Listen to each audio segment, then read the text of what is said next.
আচ্ছা দেখো, আগের ক্লাসে আমরা হচ্ছে পিয়াগেট সম্পর্কে পড়েছিলাম, তাই তো? পিয়াগেট সম্পর্কে আমরা বিস্তারিত আলোচনা করেছিলাম, যে তার থিওরি কি সবকিছু আলোচনা করেছি। আজকে আমরা দুটো থিওরি পড়ব। সেটা হচ্ছে কোহলবার্গের থিওরি আর হচ্ছে ভাইগটস্কির থিওরি। ঠিক আছে? খুবই সিম্পল, খুবই সহজ, কিন্তু যথেষ্ট প্রয়োজনীয়, গুরুত্বপূর্ণ। আচ্ছা দেখো, কোহলবার্গের যে তত্ত্ব সেটাকে বলা হয় কোহলবার্গের নৈতিক বিকাশ তত্ত্ব বা মোরাল ডেভেলপমেন্ট। আর ব্যাপারটা হচ্ছে নৈতিক বিকাশ বা মোরাল ডেভেলপমেন্ট। মোরাল ব্যাপারটা কি, আমরা ছোটবেলা থেকে আমাদেরকে মোরালিটি শেখানো হয়, নৈতিকতা শেখানো হয়, যে এটা করা উচিত, এটা করা উচিত নয়, এটা তোমার নৈতিক কাজ, এটা তোমার নৈতিক কাজ নয়, বিভিন্ন ধরনের কথা বলা হয়। তো সেই জিনিস সেমলি সেইভাবেই বলা রয়েছে যে নৈতিক আচরণ হলো সমাজ স্থিরকৃত বা সমাজ বাঞ্ছিত আচরণের সঙ্গে সঙ্গতি রেখে আচরণ করা। তো সমাজ বলছে যে তুমি যখন বড় হয়েছো, বাবা মাকে তোমাকে বৃদ্ধ বয়সে দেখা কর্তব্য, তোমার এর প্রতি এই দায়িত্ব যে নিজের টিচারকে সম্মান করা। তো এই জন্য সমাজ কিছু আচরণ তোমার জন্য স্থির করেছে।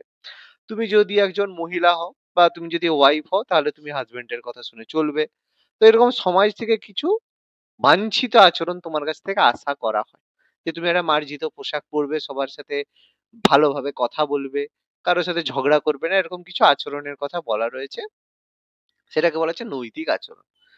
তো নৈতিক ধারণা হচ্ছে এই যে যে সমস্ত আচরণ প্রত্যাশা করে সমাজ, যেসব সত্তার সকলের সদস্যদের কাছ থেকে যে আচরণ প্রত্যাশা করে, সেটা হচ্ছে তার সমাহার। মানে বলা হচ্ছে যে একজন যদি ভালো, কেউ যদি ভালো ছেলে বা ভালো মেয়ে বলা হয়, তার কিছু আচরণ, কিছু কিছু আচরণ একসাথে থাকে। যে কি, যদি ভালো ছেলে হয় সে রাত্রে বাইরে থাকবে না, বন্ধু বান্ধবদের সাথে আড্ডা মারবে না, ঠিক আছে, বাড়ির মা বাবার কথা শুনবে, এই করবে সেই করবে, বিভিন্ন রকমের আচরণ থাকে, অনেক রকমের আচরণ থাকে।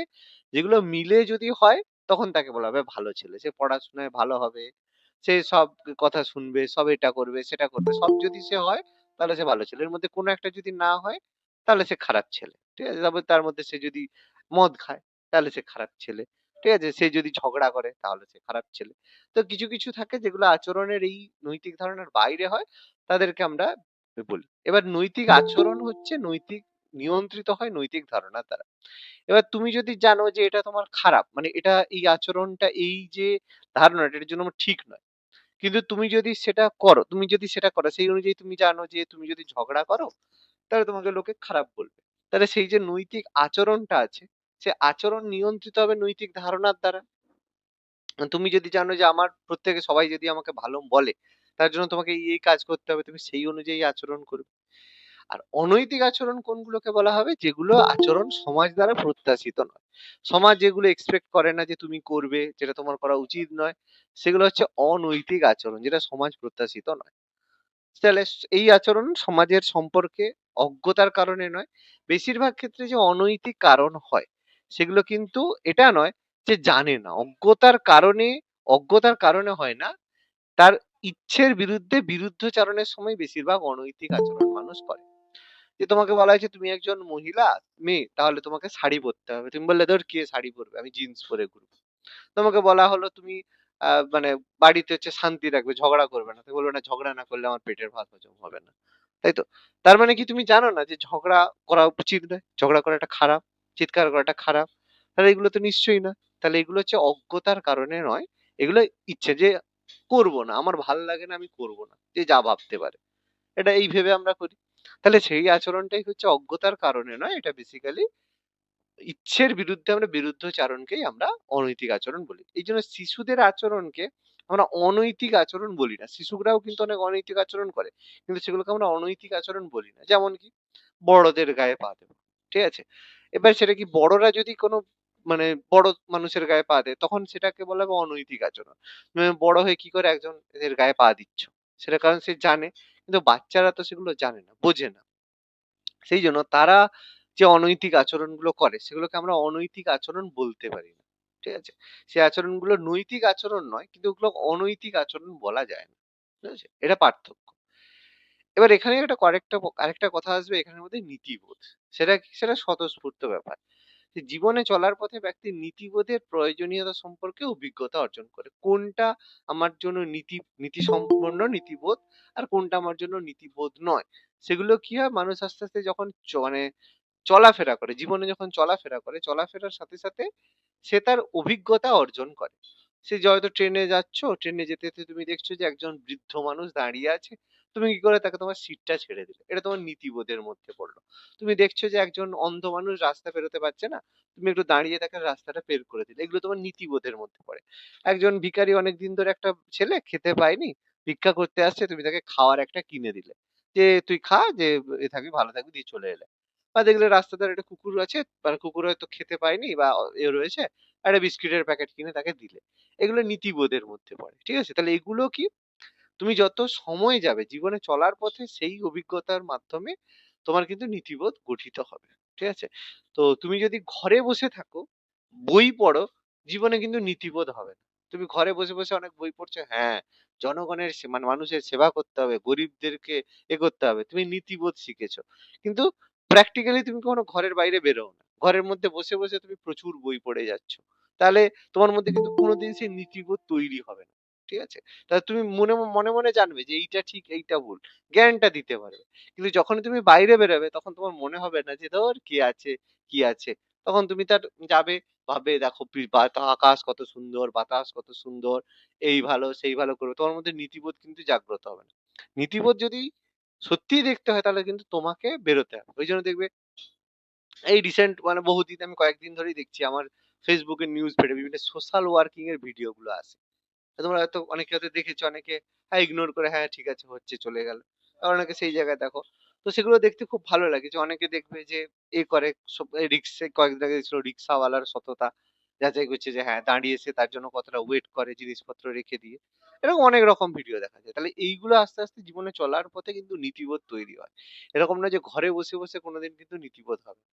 ওই জন্য বাচ্চাদেরকেও সবসময় কি হয়, বাড়ির বাইরে বের করতে হবে। এরকম নয় যে আমার বাচ্চা সারাদিন ধরে পড়বে, জীবনে তার মধ্যে নীতিবোধ হবে না। হ্যাঁ, সে পড়াশুনো করবে, কিন্তু তার মধ্যে নীতিবোধ কিন্তু কখনোই তৈরি হবে না।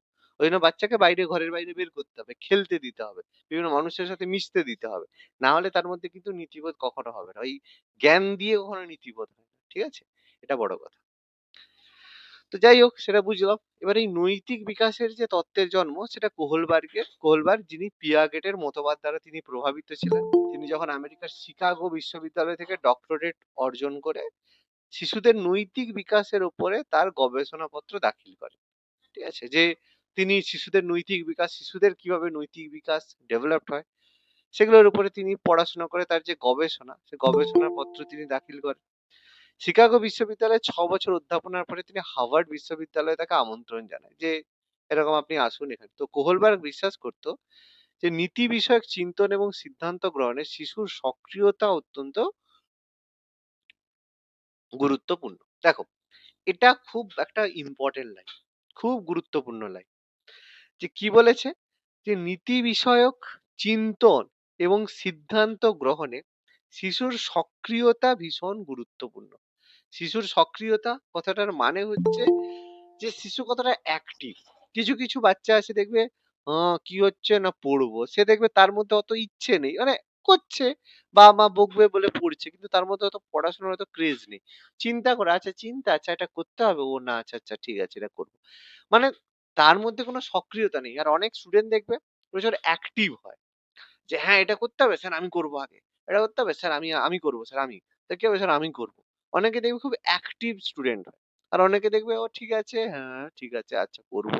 বিশেষ করে দেখবে, মানে মানে পড়াশোনার দিক থেকে যদি দেখো, যাদের ক্লাসের হচ্ছে, যারা একটু ফার্স্ট বয় হয়, মানে মানে একটু ভালো স্টুডেন্ট হয়, তারা পড়াশোনার দিক থেকে তারা সক্রিয়, কিন্তু অন্য জিনিসে দেখবে তারা খুব, মানে বেশিরভাগ ক্ষেত্রে নিষ্ক্রিয়। যেমন দেখবে বেশিরভাগ যারা হচ্ছে পড়াশোনা করে, তাদের যদি বলা হয় একটা আবৃত্তি কম্পিটিশন আছে যাবি, না, নাচের এতে আছে যাবি, না, কোনো কিছুতে সবে তাদের না। কিন্তু দেখবে আবার কিছু কিছু ছেলে আছে, যখনই কিছু হবে, যে দেখ এখানে হচ্ছে একটা ব্লাড ডোনেশন ক্যাম্প হবে, যাবি, যারা পড়াশোনা একটু কমে, হ্যাঁ স্যার আমি আছি, সব আমি করবো স্যার। তাহলে সক্রিয়তা আবার বিভিন্ন ধরনের। ঠিক আছে? তো সব সক্রিয়তাকে আমরা যদি একসাথে কম্পেয়ার করতে যাই, মানে ভুল হয়ে যাবে। আমাদের এখানে যে সক্রিয়তার কথা বলছি, সেটা হচ্ছে নীতি বিষয়ক সক্রিয়তা। যে কোনটা ঠিক কোনটা ভুল সেটা তোমাকে আগে চিন্তা করতে হবে, তো সেই অনুযায়ী সিদ্ধান্ত নিতে হবে। যাচ্ছ, রাস্তায় যেতে যেতে তুমি দেখছো একটা বৃদ্ধ মানুষ বসে আছে, তাহলে তুমি কি করতে পারো, দেখলে না মানুষটার কষ্ট হচ্ছে, তুমি চিন্তন করলে, যে কষ্ট হচ্ছে ভেবে তুমি সেখান দিয়ে চলে গেলে, তাহলে তোমার চিন্তন হলো, কিন্তু তুমি সিদ্ধান্ত কিছু নিলে না। সিদ্ধান্ত নিলে আমি আর কার সাহায্য করব, চলে গেলে। আর আরেকজন কি করলো, সে দেখলো একজন মানুষের কষ্ট হচ্ছে, সে কি করলো, একটা কোনো ব্ল্যাঙ্কেট কিনে এনে তাকে দিয়ে চলে গেল। ঠিক আছে? তাহলে দুজনেই চিন্তা করলো। একজন সিদ্ধান্ত নিল চলে গেল চুপচাপ, আর একজন সিদ্ধান্ত নিয়ে তাকে সাহায্য করলো। দু রকমের ব্যাপার হলো। তাহলে এগুলো তুমি একজনকে যত বইতে পড়াও, যত যাই পড়াও, সে যতক্ষণ না প্র্যাকটিক্যালি জিনিসগুলো করছে, সে কখনো সেগুলোতে করতে পারবে না। ঠিক আছে? তো সেই জন্য কোহলবার্গের কথা অনুযায়ী এটাই বড় কথা যে নীতি বিষয়ক চিন্তন এবং সিদ্ধান্ত গ্রহণে শিশুর সক্রিয়তা ভীষণ গুরুত্বপূর্ণ। তো যে কোহলবার্গ নৈতিক বিকাশ সম্পর্কিত তথ্য সংগ্রহে শিশুদের সম্মুখে নৈতিক দ্বন্দ্ব সংক্রান্ত বিষয় উপস্থাপন করে জিজ্ঞাসা করতেন কি পরিস্থিতিতে তারা কি করবে, কেন করবে। যেমন চুরি করা অন্যায় জানা সত্ত্বেও কেউ যদি অপরকে বাঁচানোর জন্য চুরি করে, তাহলে সে কি অন্যায় করবে। এখানে তোমাদেরকে আমি একটা প্রশ্ন করি, ঠিক আছে? সাপোজ তুমি যাচ্ছ, যেতে যেতে দেখলে যে এক জায়গায় হচ্ছে খুব ভিড় হয়েছে, জটলা পাকিয়েছে, ঠিক আছে? যে জানতে পারলে জিজ্ঞেস করলে কি হয়েছে, না একটা ছেলে, বাচ্চা ছেলে খাওয়ার চুরি করেছে। ঠিক আছে? একটা খাওয়ার দোকানে চুরি করেছে। এবার তুমি তুমি দেখলে কৌতূহলী হয়ে তুমি গেলে। গিয়ে দেখলে একটা ছেলে, এবার তাকে বললে, "তুই চুরি করেছিস কেন?" সে বলল যে, "আমাকে ২ দিন ধরে কিছু খাইনি। অনেক জায়গায় খাবার চেয়েছি, কেউ খাবার দেয়নি, কেউ কাজও দেয়নি। ওইজন্য আমি বাধ্য হয়ে চুরি করতে আসছি। চুরি করেছি খাবার।" ঠিক আছে? এবার তোমাকে জিজ্ঞেস করা হলো, তাহলে সে যে চুরি করলো, এটা সে ঠিক করলো না ভুল করলো? মানে এই যে কাজটা হলো, এখানে তুমি কি করবে? তাকে শাস্তি দেবে? না, না সে যে চুরিটা করলো এটা কি ঠিক করলো না ভুল করলো? তো কি হবে উত্তর বলো? যে কেউ একজন বলো না। বা যে নিজের মতামত দাও। কোনো অসুবিধা নেই, বলো। বলো একটা বলো।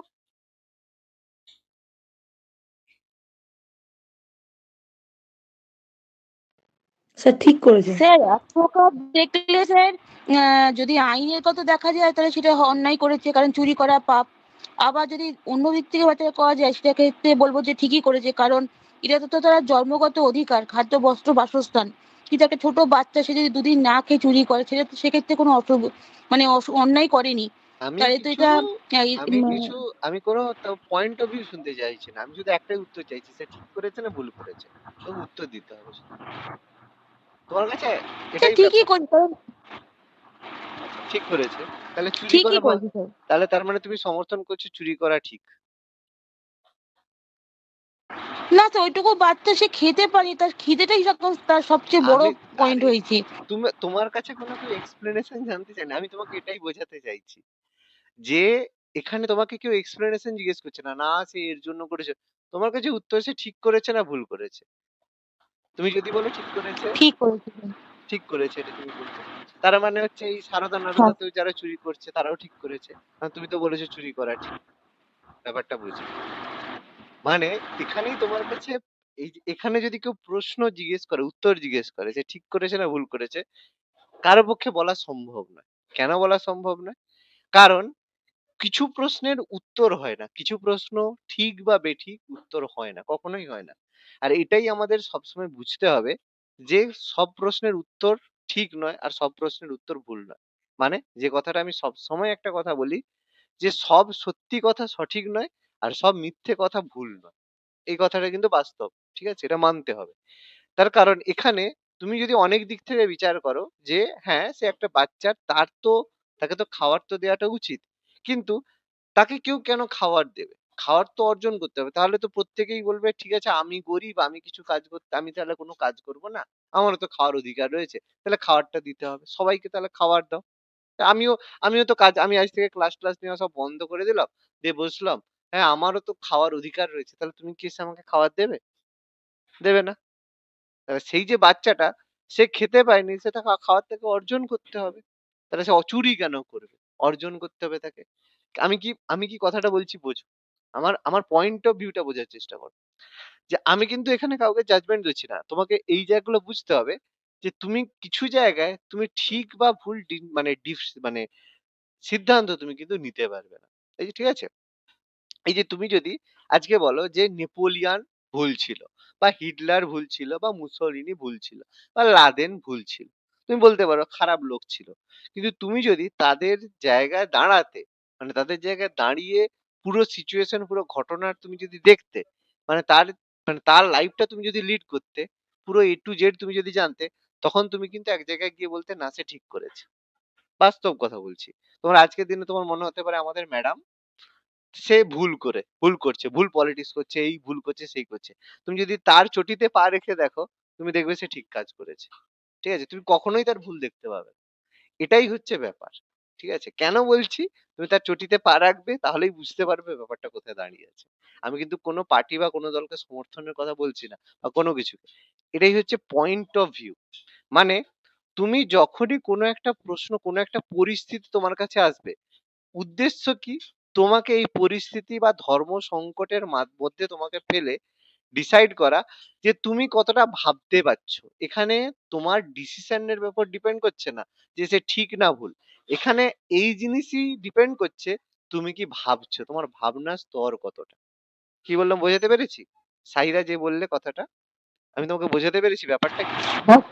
একদম। হ্যাঁ স্যার, হ্যাঁ স্যার, হ্যাঁ স্যার। এইটা তোমাকে এখানে ডিসিশন, তোমাকে যখনই কেউ জিজ্ঞেস করবে ডিসিশন, তুমি কোনো ডিসিশন দিতে পারবে না, বলবে না আমার পক্ষে বলা সম্ভব নয়। এটা সে ঠিক না ভুল আমি এটা বলতে পারবো না। আমি স্যার মানে আমি এখানে বুঝতে পারছি না, তুমি এখানে চুরিকেও ঠিক বলতে পারবে না আর চুরিকে বেঠিকও বলতে পারবে না, কারণ এখানে পরিস্থিতি, এখানে এই যে কথাটা লেখা আছে পরিস্থিতি, পরিস্থিতির উপর ডিপেন্ড করছে। ওই জন্য কোনো পরিস্থিতি, ওই জন্য জীবনে কোনো ঘটনা বা কোনো জিনিসে কাউকে বলবে না যে সে ঠিক করেছে, কাউকে বলবে না সে ভুল করেছে। জীবনে কেউই ঠিক নয়, কেউই ভুল নয়। সবই হচ্ছে আপেক্ষিক। তুমি যদি তার দিক থেকে দেখো, তোমার মনে হবে সে ঠিক। তুমি যদি তোমার দিক থেকে দেখো, তাহলে মনে হবে ভুল। কারণ প্রত্যেকের একটা পয়েন্ট অফ ভিউ আছে। সেই পয়েন্ট অফ ভিউ থেকে দেখতে গেলে, এই যে সাপোজ ধরো তোমার সামনে তোমার ঘরে একটা সাদা লাইট জ্বলছে। সে যদি লাল চশমা পরে দেখে, তাহলে কি বলবে? বাড়িতে লাল আলো জ্বলছে। আর কেউ যদি সবুজ চশমা পরে দেখে, সে বলবে বাড়িতে সবুজ আলো জ্বলছে। তাহলে কি দুজনে ভুল কথা বলছে? দুজনেই ঠিক কথা বলছে। কেন? দুজনের দেখার নজর। ঠিক আছে? এই কথাটা এটাই বোঝানোর চেষ্টা করছি যে নৈতিকতা মানে এটা নয় কেউ ঠিক কেউ ভুল। নৈতিকতা মানে এটাই যে তোমার মধ্যে যেন নৈতিক দ্বন্দ্বের সৃষ্টি হয়। তোমার মধ্যে যদি নৈতিক দ্বন্দ্ব যতক্ষণ না সৃষ্টি হবে, তুমি নৈতিকতা শিখতে পারবে না। তোমাকে নৈতিক দ্বন্দ্ব সৃষ্টি হওয়া মানেই নৈতিকতা শিখেছো। নৈতিকতা মানে এটা নয় যে তুমি কাউকে ঠিক ভুল বিচার করো। তুমি যেদিন ঠিক ভুল বিচার করা বন্ধ করে দেবে, তার মানে জানবে তুমি নৈতিকতা শিখেছো। আর যেদিন পর্যন্ত তুমি বলবে না ওই লোকটা খারাপ, ওই মানে ওই কি বলে আমার বন্ধু ও খারাপ, আমার হচ্ছে সেই স্যার ও খারাপ, আমার সে খারাপ, তুমি যে যতদিন তোমার মধ্যে মানে ভুল ঠিক, সঠিক বেঠিক মানে এগুলো তোমার মধ্যে যতদিন আসবে, তুমি জানবে তুমি নৈতিকতা শিখতে পারো। নৈতিকতার প্রথম শর্তই এটা, কেউই ঠিক নয়, কেউই ভুল নয়, সবই আপেক্ষিক। ঠিক আছে? সাইকোলজি এই জন্য না বেশ জটিল টাইপের ব্যাপার। শুনতে একটু মানে পাগল পাগল লাগে। ঠিক আছে? আচ্ছা তো যাই হোক। হ্যাঁ, কোহলকার হ্যাঁ, বলো, বলো, বলো, হ্যাঁ, বলো, বলো, বলো। বলছি তাহলে ভালোকে ভালো বলবো না, খারাপকে খারাপ বলা যাবে না? অ্যা ভালোকে ভালো বলা যাবে না, তুমি কাকে ভালো বলছো? তুমি একটা উদাহরণ দাও যে, "স্যার আমি এই জিনিসটা ভালো, এই জিনিসটা খারাপ।" তুমি একটা উদাহরণ দাও। যেকোনো একটা জিনিস। কেউ একটা ভালো কাজ করেছে, ভালো কাজ সেটাকে মানে আমি বলো, ভালো অবশ্যই বলবো। বলো, উদাহরণ দাও। ভালো কাজ করছে বলতে মনে করুন কেউ দরিদ্রদের হলো বস্ত্র বিতরণ করছে, সেটা তো অবশ্যই ভালো কাজ। আচ্ছা দরিদ্রদের বস্ত্র বিতরণ করছে। তার মানে তার মাধ্যমে কি হলো যে দরিদ্রদেরকে এটাই বলা হলো, মেসেজ এটাই দেওয়া হলো, তোমাদের কাজ করার কোনো প্রয়োজন নেই। আমরা সবাই হচ্ছে তুমি তোমার কিচ্ছু করতে হবে না। তোমাদেরকে আমরা বস্ত্র দিয়ে যাবো। তো তারা তো আর কাজ করার কি কোনো চেষ্টা করবে? আমি তো এমনিই পেয়ে যাচ্ছি। তাহলে সেটা কি ঠিক কাজ? বলো। তার মানে তুমি কি সেই স্যার এই সোশ্যাল যে এটা মেসেজটা বুঝলাম না যে স্যার তাহলে তুমি এটা হ্যাঁ, বুঝলাম না যে কেন মানে বুঝলে না? তুমি ভুল দরিদ্রদেরকে ঠিক দিয়ে বলা দিলে। যাবে না, এই ব্যাপারটা বুঝলাম না। আমি তোমাকে যেটা জিজ্ঞেস করলাম এটাই উত্তর দাও যে তুমি দিলে তাদেরকে বস্ত্র বিতরণ করলে। তার মানে তুমি তো গরিব, এটাই বলতে চাইছো যে গরিব দরিদ্র যারা রয়েছে তাদের কোনো কাজ দেওয়ার দরকার নেই। তাদেরকে তুমি বস্ত্র বিতরণ করলেই তো হয়ে যাবে। তারা তো তাহলে আর কোনো কাজ করবে? আবার বসে আছি বস্ত্র পেয়ে যাচ্ছি, কোনো তো চাপ নেই। তারা কি কোনো তাহলে কাজ করার চেষ্টা স্যার করবে? বলছি বস্ত্র বিতরণ তো স্যার বলছি বলো। বস্ত্র বিতরণ তো মানুষ তো রোজ তো করে না, না? আরে সে সে তো একটা পেয়ে গেলে একটা মানুষ কি রোজ রোজ বস্ত্র নতুন বস্ত্র কেনে? তাহলে একটা বস্ত্র তুমি বছরে একবার বস্ত্র বিতরণ করতে যাও। সাপোজ ধরো। তাহলে সে তার কাছে একটা বস্ত্র তো ১ বছর তার চলে যাবে। সে তো জানে পরের বছর আবার এই সময় বস্ত্র পাবে। কোনো অসুবিধা নেই। কথাটা কি কিন্তু বলছি স্যার বুঝতে এদিকে তো আমি বলাও হয় বলছি যে যে এই গরিবকে ব্যাপারটা সাহায্য করা বুঝলাম না। দরকার। হ্যাঁ, আরে আমি কি বলছি যে তুমি খারাপ কাজ করেছো? আমি তো খারাপ কাজের কথা বলিনি। আমি এই কথাটাই বলতে চাইছি, যেকোনো একটা ভালো ঘটনাকে যদি কেউ চায় খারাপ ভাবে রিপ্রেজেন্ট করবে, তুমি তাকে খারাপ বলতে পারবে না। কি বলছি বোঝা গেছে? আমি যদি মানে কি বলবো যে নীতিগত দিক মানে এদিক থেকে যাই, আমরা যদি একটা সাপোজ ধরো আধ্যাত্মিক দিক থেকে যাই, ঠিক আছে? সেদিক থেকে তো এটা অবশ্যই ঠিক, গরিবদেরকে সাহায্য করবে, প্রত্যেকদেরকে করবে, অবশ্যই। এটা তো ভালো কাজ। কিন্তু ওই যে কি বললাম না, কারো কাছে যেটা ভালো হয় অন্যের কাছে সেটা খারাপ দেখতে লাগে। কি বলছি বোঝাতে পারছি? তোমাকে এই জিনিসগুলো আর আমি বোঝাতে চেষ্টা করছি। মানে আমি যদি মনে করি কাউকে খারাপ দেখাবো, সে যত ভালো কাজই করুক, তার আমি খারাপ পয়েন্ট একটা বের করে চেষ্টা করবো, হ্যাঁ ও খারাপ করেছে। সাপোজ ধরো, তোমার একটা উদাহরণ দিই। সাপোজ হচ্ছে তুমি ধরো বাড়ি থেকে, বাড়িতে হচ্ছে তোমার হচ্ছে সাপোজ ধরো তোমার হচ্ছে বাড়িতে তুমি আছো, তুমি একজনের সাথে প্রেম করো, ঠিক আছে? এবার ধরো বাড়িতে হচ্ছে বলেছে যে হচ্ছে বাড়িতে তুমি বলেছো, তোমার হচ্ছে বয়ফ্রেন্ড বলছে বা গার্লফ্রেন্ড বলছে যে আমার সাথে দেখা করবে আসো। ভালো কথা। তুমি বাড়িতে বলতে পারছো না। তাহলে তুমি এবার বাড়িতে যদি না বলতে পারো, তুমি মিথ্যে কথা বলে যেতে পারো। যে তার সাথে দেখো তো আমার পড়া আছে, তুমি মিথ্যে কথা বলে যেতে পারো। যদি মিথ্যে কথা বলে যাও, তাহলে বয়ফ্রেন্ডের বা গার্লফ্রেন্ডের কাছে তুমি ভালো। কিন্তু তুমি যদি সত্যি কথা বলো, তখন ঘরে থাকবে বয়ফ্রেন্ড বা গার্লফ্রেন্ডের কাছে খারাপ, কেন তুমি আমার সাথে দেখা করতে আসোনি। তাহলে এই জায়গায় সেই ভদ্রলোক বা সেই ভদ্র মহিলা সে কোন কাজটা করবে, কোন কাজটা তার ঠিক, কোন কাজটা তার ভুল, তুমি বের করতে পারবে? কি বলছি বোঝাতে পারছি? এই জন্য প্রত্যেকটা জিনিসের একটা সোজা দিক থাকে, একটা উল্টো দিক থাকে। তোমায় কোনো কাজই ভালো নয়, আবার কোনো কাজই খারাপ নয়। তোমাকে তার আপেক্ষিকতা বুঝতে হবে। এই যে গরিবদের বস্ত্র বিতরণ, এটা অবশ্যই ভালো। খাওয়ার দেওয়া অবশ্যই ভালো কাজ। এবং আমিও এগুলোকে ভালো কাজই বলছি। কিন্তু ওই যে কি বললাম, তুমি যদি তোমার মধ্যে যদি কখনো এই থটটা আসে যে আমি এই যে বস্ত্র বিতরণ করছি তাহলে আমি ভালো কাজ করছি, তার মধ্যে তোমার মধ্যে কি তৈরি হবে জানো? তোমার মধ্যে অহংবোধ তৈরি হবে, মানে ইগো সেন্ট্রিজম তৈরি হবে, ইগো তৈরি হবে। আমি ভালো কাজ করছি, আমি ভালো লোক, এটা তোমার ইগো। এই তোমার ইগো তৈরি, তুমি ভাবছো না আমি ভালো কাজ করছি, সেটা মনে মনে ভাবছি, সেটা আবার কি খারাপ, এটা খারাপ। ওই জন্য একটা কথা আছে, নেকি কর দরিয়া মে ডাল। মানে ভালো কাজ করবে দিয়ে ভুলে যাবে, ও আচ্ছা আচ্ছা করেছিলাম, না ভুলে যাও। কিন্তু আমরা কি করি, একটা ভালো কাজ করলে সেই কাজটাকে মনে রাখি, ভিডিও করে সোশ্যাল নেটওয়ার্কিং এ ছাড়ি, সবাইকে বলে বলে বেড়াই যে আমি দেখো এতজনকে বস্ত্র বিতরণ করছি, এতজনকে খাবার দিচ্ছি। দ্যাটস দ্য রং অ্যান্সার, রং জিনিস। বুঝতে পারলাম না পারলাম না? কি বলছি বুঝতে পারছি? Hello sir. হ্যাঁ নিশ্চয়ই, বলো বলো। স্যার হুম বলছি স্যার, আপনি যে বলছেন নৈতিকতার দ্বন্দ্ব, হুম সব থেকে বেস্ট এক্সাম্পল আমার সঙ্গে কয়েকবার ঘটেছে, মনে হয় এটা মনে হয় একটা বেস্ট এক্সাম হতে পারে স্যার। হুম হুম, নিশ্চয়ই যেমন বলো। ধরে নিন স্যার, রাস্তা দিয়ে হাঁটছে, একটা সাপ ব্যাংকে ধরে খাচ্ছে। হ্যাঁ, এবার আমি কি করব স্যার সেই জায়গাটায়? যদি ব্যাংকে বাঁচাতে যাই তাহলে সাপের মুখ থেকে খাবার মানে ছিনানো হবে, আর যদি খেতে দিই তাহলে একটা প্রাণ যাবে। প্রাণ যাবে। তাহলে এটাই তো স্যার পয়েন্ট অফ ভিউ। এটাই তো পয়েন্ট অফ ভিউ, সুন্দর পয়েন্ট অফ ভিউ, একদম বেস্ট। খাদ্য খাদকের সম্পর্ক, এটা তুমি সে একদম এটা স্যার বেস্ট কয়েকবার এক্সাম্পল, আমার সঙ্গে হয়েছে। বেস্ট এক্সাম্পল, একদম বেস্ট এক্সাম্পল, একদম তখন শরীর স্যার আমার মাথা নিচু করে চলে গেছি। কিচ্ছু করার নেই সত্যি এটা, কারণ এটা খাদ্য খাদকের সম্পর্ক, তুমি এখানে ভায়োলেট করতে পারো সম্পর্ক। না। একদম একদম। তাহলে এই জায়গায় আমি থ্যাংক ইউ স্যার। বলছি, স্যার হ্যাঁ হ্যাঁ নিশ্চয়ই বলো। স্যার বলছি যে তাহলে সবকিছু দেখে শুনে চুপচাপ করে থাকবো তাহলেই কি মানে নৈতিকতা শেখা হবে? একদম নয়, এই কথাটা আমি একদমই বলছি না যে চুপ করে থাকবে। না স্যার। নৈতিকতা, নৈতিকতা এটাই আছে যে তুমি করবে কিন্তু বলবে না। কথাটা কি বলছি বুঝতে পারছো? করবে কিন্তু বলবে না যে আমি করেছি। করবে তারপরে ভুলে যাবে। কি বলছি বোঝা গেছে? যেমন মিঠুন চক্রবর্তী। কে আর কতটা পছন্দ পরিস্থিতি অনুযায়ী সিদ্ধান্ত নিতে হবে। পরিস্থিতি অনুযায়ী সিদ্ধান্ত তোমাকে নিতে হবে। যে নৈতিকতার মধ্যে এই কথাটাই এখানে আসবে যে এটা ম্যাচুরিটি জ্ঞানমূলক দিয়ে দ্বন্দ্ব। হ্যান্ডেল করতে হবে। একদম জ্ঞানমূলক দ্বন্দ্ব। যে তুমি অনেকে তোমার কাছে হেল্প চেয়েছে, তুমি দেখেছো তুমি তাকে হেল্প করতে পারো, হেল্প করে দাও, দিয়ে ভুলে যাও যে আচ্ছা হেল্প করেছি। ২ বছর মানে ৫ বছর মানে ১ বছর ১.৫ বছর বা ৬ মাস পরে সে যদি তোমার সামনে আসে, তুমি ভুলেই গেছো যে করেছি। কিন্তু তুমি যদি মনে মনে রাখো, দেখো আমি তোমাকে হেল্প করেছি, আমি এটা মনে রেখেছি, তাকে তুমি ২ দিন পরে ফোন করছো, এই দেখ আমি তোকে হেল্প করেছিলাম না, তাহলে তুই আমাকে হেল্পটা কর, ব্যাস এখানেই তুমি শেষ। কি বলছি বোঝা গেছে? নৈতিকতা এরকম হবে যে তুমি তাকে সাহায্য করেছো, দিয়ে তুমি ভুলে গেছো যে তুমি সাহায্য করেছো, তুমি সাহায্য করো ভুলে যাও। কারো যদি তোমাকে সাহায্য করার প্রয়োজন হয়, সে তোমাকে ঠিক সাহায্য করবে। সে ওই যে একটা হচ্ছে লাইন আছে, গানের লাইন আছে, পাতা নেহি কিস রূপ মে নারায়ণ মিল যায়। এই গানটা কে কতটা শুনেছো না শুনোনি জানি না। আমি বলতে গেলে প্রায় রেগুলার সকালেই আমি গানটা শুনি কাজ করার আগে। ২-৩ টে গান আছে আমি প্রতিদিন সকালে শুনি। তো যাই হোক, এটা তার মধ্যে একটা গান আছে। তো এরকম ব্যাপারটা। তুমি সাহায্য করো। নৈতিকতা এটাই যে তোমার মধ্যে যেন দ্বন্দ্ব সৃষ্টি হয়। তুমি কাজ করবে, অবশ্যই করবে। এই যে বস্ত্র বিতরণ, তাহলে কি তুমি বস্ত্র বিতরণ করবে না? অবশ্যই করবে। খাবার দেবে না? অবশ্যই দেবে। এটা তো ভালো কাজ। কিন্তু তোমার মনের মধ্যে যেন এই অহংবোধটা না তৈরি হয় যে আমি তো ভালো কাজ করছি তাহলে আমি ভালো লোক। এই অহংবোধ যেন না তৈরি হয়।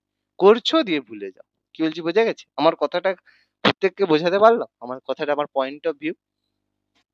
হ্যাঁ স্যার। স্যার, হুম, স্যার, বল। স্যার মনে করুন যে আমি এখন কাউকে হেল্প করলাম। হুম, আবার ১ বছর পরে মানে আমার তার হেল্পটা প্রয়োজন হলো। হুম, তো তখন যদি সে আমাকে হেল্প না করে তো এমনিই তো মানে আমার মানে মানুষের আরকি সবার এটা যে হুম। মনে পড়ে যায় যে হ্যাঁ, ১ বছর আগে তো আমি তোকে হেল্প করছি, তুই আমাকে হেল্প করলি না। এটা তো এমনিতেই মনে পড়ে যায়।